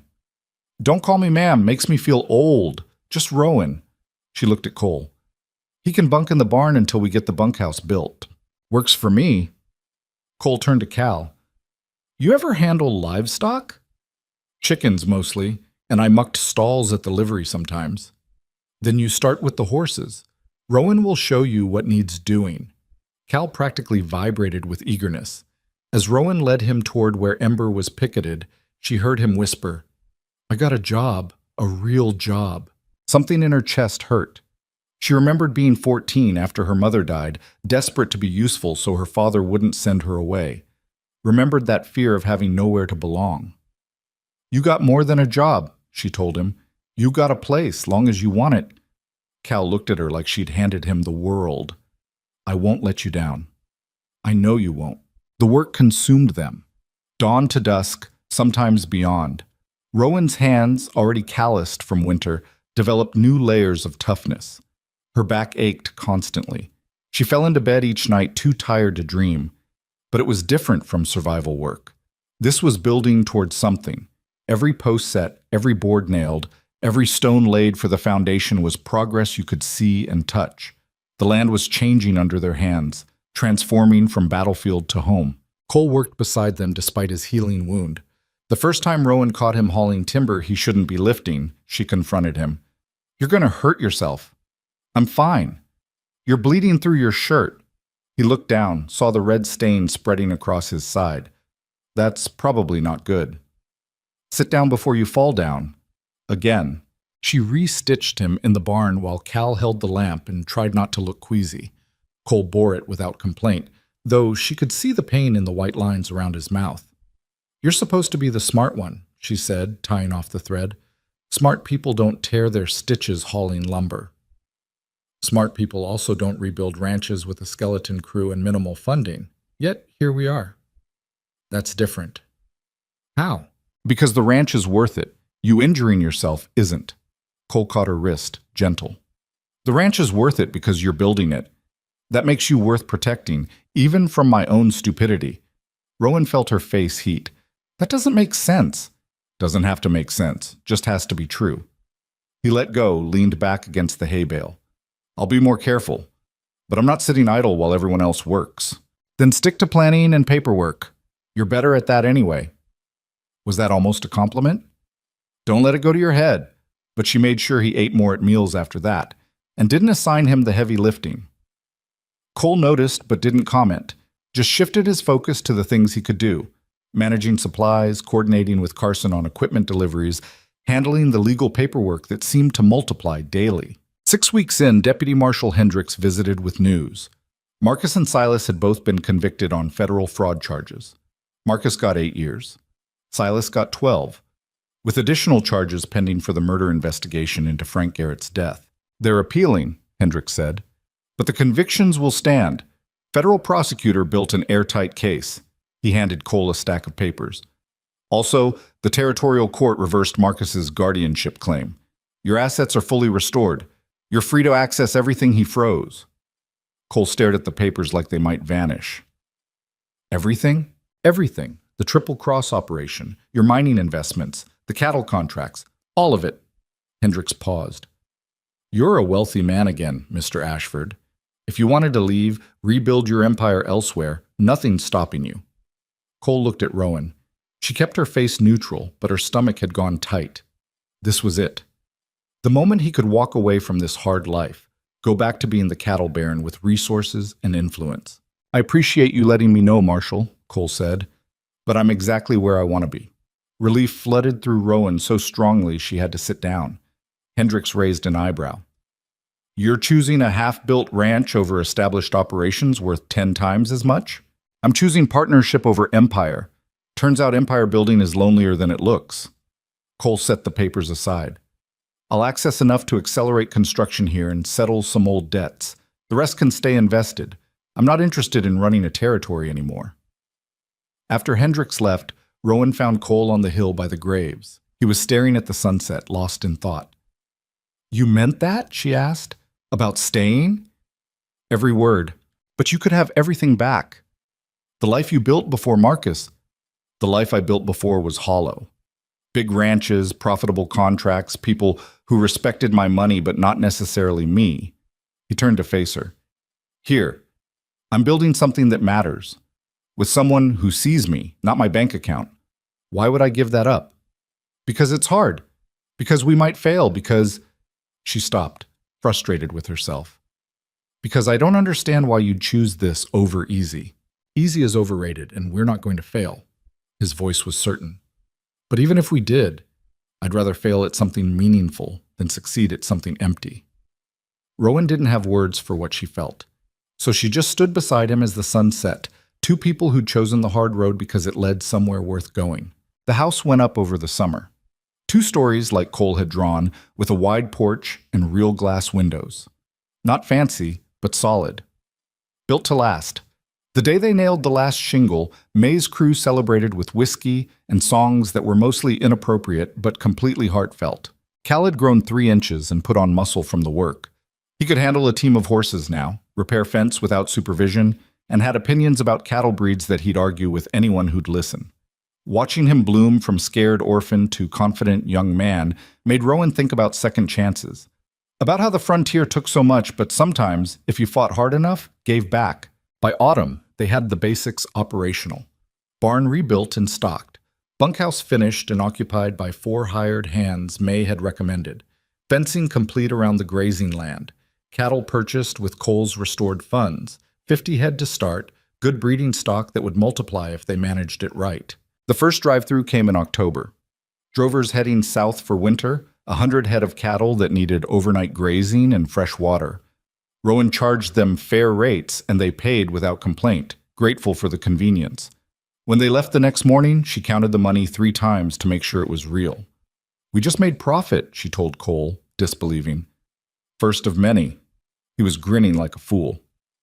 We're officially a functional operation. Functional. There's that word again. Best word in the English language. They celebrated quietly that night, just the 2 of them on the porch of the completed house. The stars were sharp overhead, the kind of clarity you only got in frontier autumn.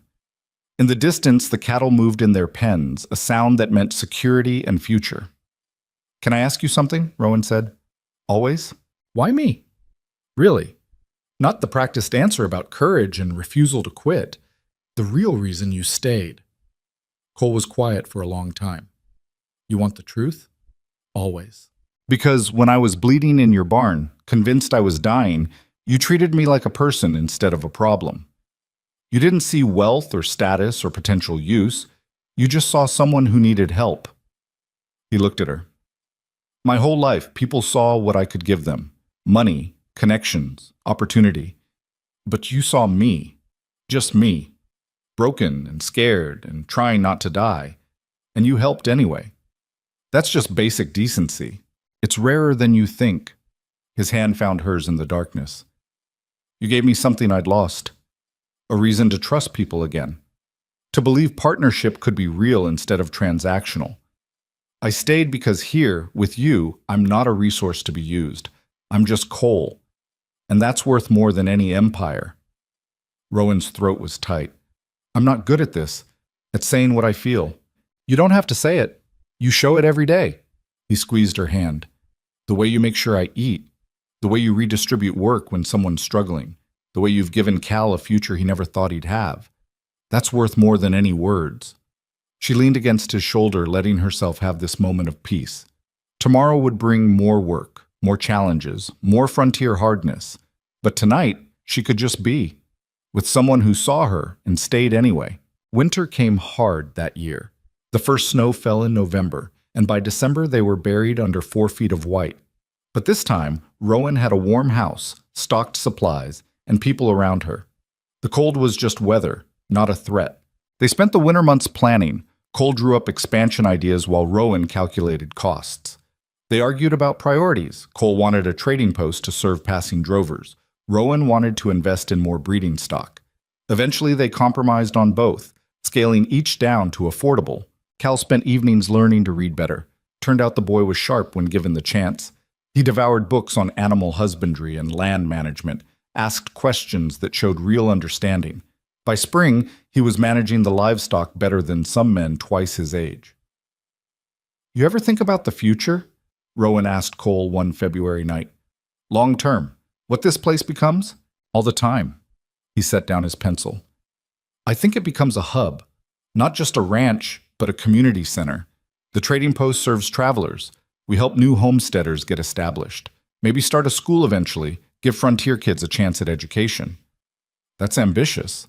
So was surviving the winter you went through. So was rebuilding from nothing. We've done impossible before. He paused. What do you see? Rowan thought about it. I see the graves on the hill with flowers instead of just stones. I see children playing where I used to cry. I see this valley full of people helping each other instead of tearing each other down. She looked at him. I see home. Real home. The kind that doesn't die when people do. Then that's what we build. Spring brought unexpected visitors. The first was Billy Hooks, now 15 and apparently having used his courier money to buy himself a decent horse and new clothes. I came to see if you needed help, he said, and to say thanks. That money you paid me? I used it to get Pa into a treatment program for his drinking. He's been sober 3 months now, longest stretch since Ma died. Rowan felt something warm in her chest. That's good, Billy, real good. It's because of you. You trusted me when you didn't have to, paid me fair for dangerous work, treated me like I mattered. His voice cracked slightly. I wanted to pay that forward, help someone else the way you helped me. They hired him on the spot. Billy fit right in with Cal and the other hands, bringing enthusiasm and surprising competence for someone so young. The second visitor was May Vesper, riding in with news that the territorial legislature was forming. They want representatives from each region, people who know the land and the challenges. Your name came up. My name? Rowan stared. I'm 18. I barely know how to run a ranch, much less represent a territory. You know how to fight corruption. You know what frontier families need to survive. You've got respect from people who matter. May grinned. Plus, you shot Silas Mercer and lived to tell about it. That counts for something. I'm not a politician. Good. We've got enough politicians. What we need are people who'll speak truth even when it's uncomfortable. May's expression turned serious. The territory is changing, Rowan, growing. We can either shape that growth or let the same old patterns repeat. Men like Silas taking what they want, the powerful crushing the weak. Or we can build something better. Rowan looked at Cole. He shrugged. It's your choice. I'll support whatever you decide. She thought about Frank Garrett, trying to investigate corruption and dying for it. Thought about the people in Black Hollow too scared to speak up until someone showed them it was possible. Thought about Cal and Billy, kids who deserved better than the frontier usually offered. If I do this, she said slowly, I'm going to make enemies. You already have enemies, May pointed out. Might as well make them count for something. And I won't be some token young woman they parade around. I'll have actual say in decisions. That's the idea. Then I'll think about it. May's grin widened. That's frontier for yes. I'll send the paperwork. After she left, Cole found Rowan staring at the valley.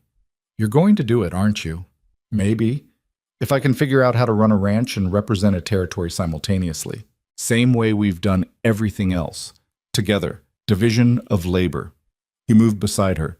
"You handle the political side. I'll manage day-to-day operations here. We hire someone to help Cal with the livestock. It's workable."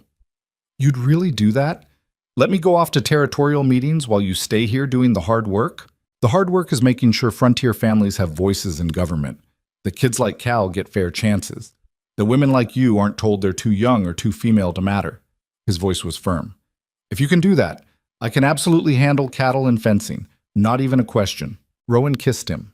It was sudden and impulsive and probably a terrible idea given they were technically business partners. But his response was immediate and warm, and when they finally pulled apart, both were slightly breathless. "That was," Cole started. "Overdue," Rowan finished. "I was going to say unexpected, but I like your version better." They stood there grinning at each other like idiots until Cal's voice drifted from the barn.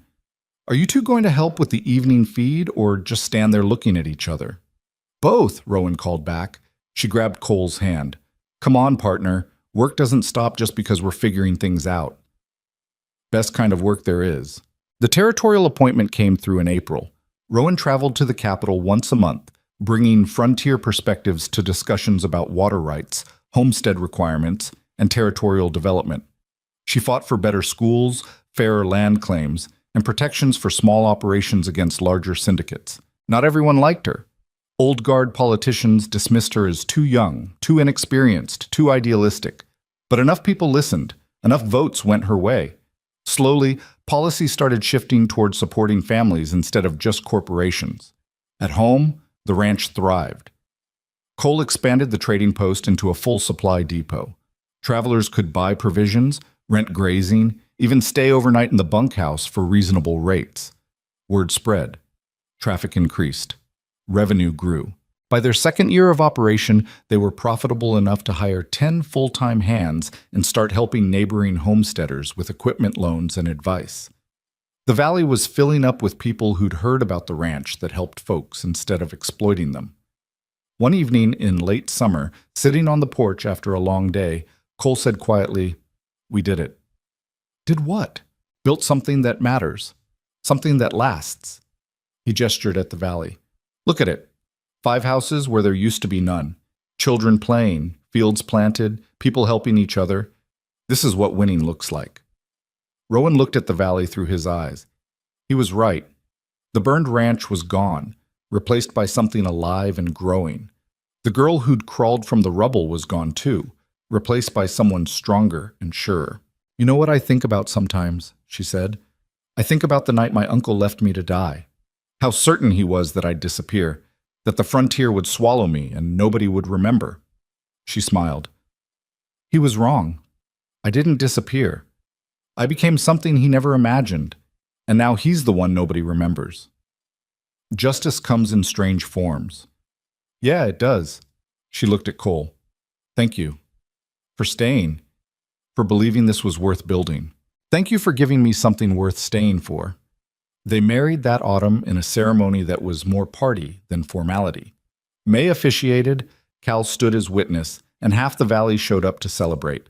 There were no fancy clothes or elaborate vows, just 2 people promising to keep building together whatever came next. The 3rd year brought challenges. Drought hit hard, cutting their herd size. A fire in the trading post destroyed half their stock. One of their hands got kicked by a horse and couldn't work for months. But they weathered it, pulled together, supported each other, asked for help when they needed it.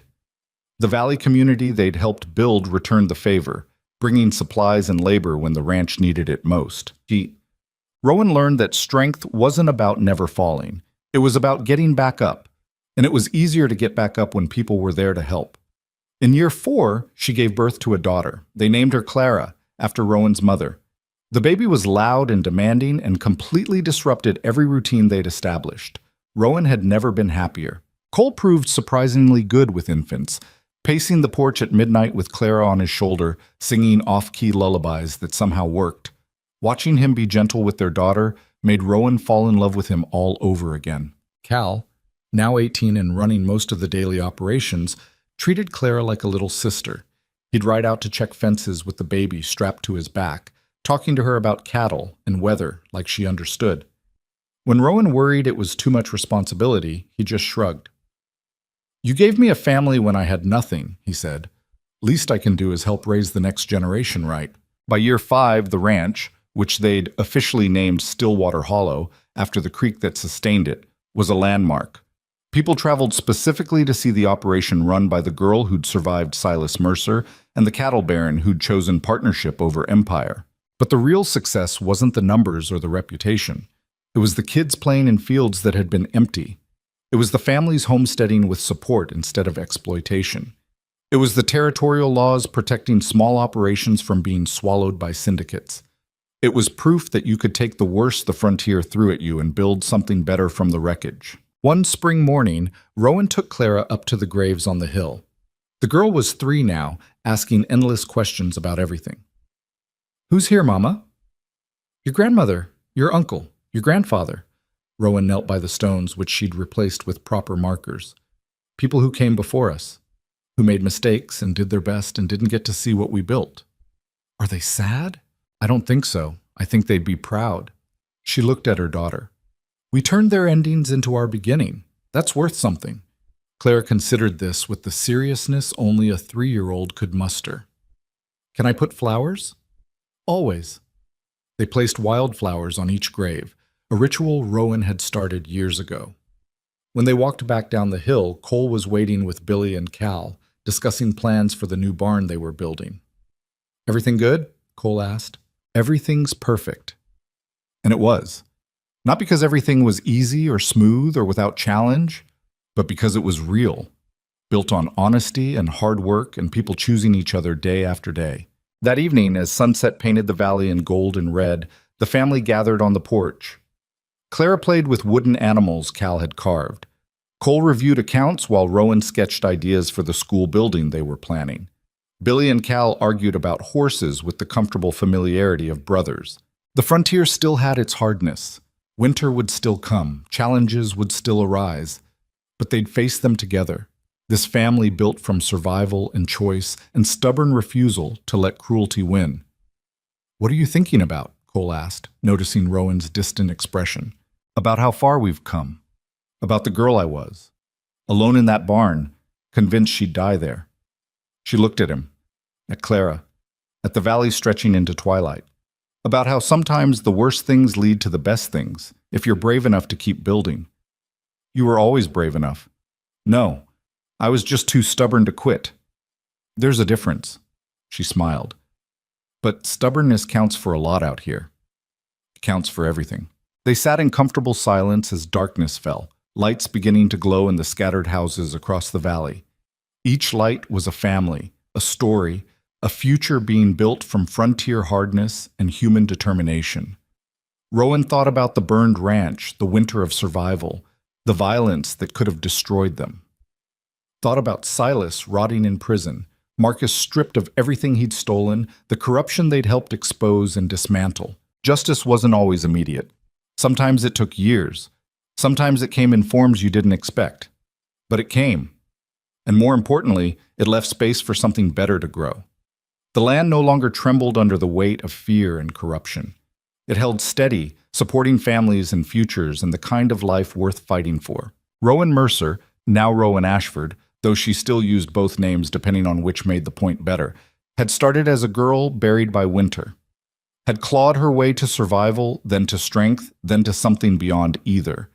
She'd become a builder, a partner, a mother, a voice for people the frontier usually silenced. And she'd done it not by becoming someone else, but by being exactly who she was, stubborn, angry, unwilling to quit, and brave enough to keep hoping even when hope seemed foolish.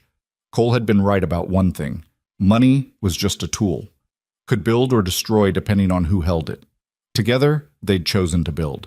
And what they built would last long after they were gone, proof that the frontier didn't have to consume everyone who challenged it. That sometimes, if you fought hard enough and refused to give up and found people worth fighting beside, you could turn cursed ground into something resembling home. Not perfect, not easy, but real. And real was enough. Clara's laugh drifted across the porch as Cal showed her how to make shadow puppets in the lamplight. Billy strummed a guitar badly but enthusiastically. Cole's hand found Rowan's in the darkness, steady and sure. The future stretched ahead, unknown and full of challenges they couldn't yet imagine, but they'd face it the same way they'd faced everything else, together, with stubbornness and hope, and the kind of partnership that turned impossible odds into improbable victory. The girl buried by winter had become the woman who refused to stay buried, and in refusing, had built a legacy that would warm the valley long after the snow melted, and the seasons turned and new generations grew up hearing the story of Stillwater Hollow. Where courage mattered more than money, where partnership meant more than power, where the worst beginnings could lead to the best endings if you were willing to fight for them. The land held them all that night, steady and true, no longer trembling but at peace. And that was worth everything.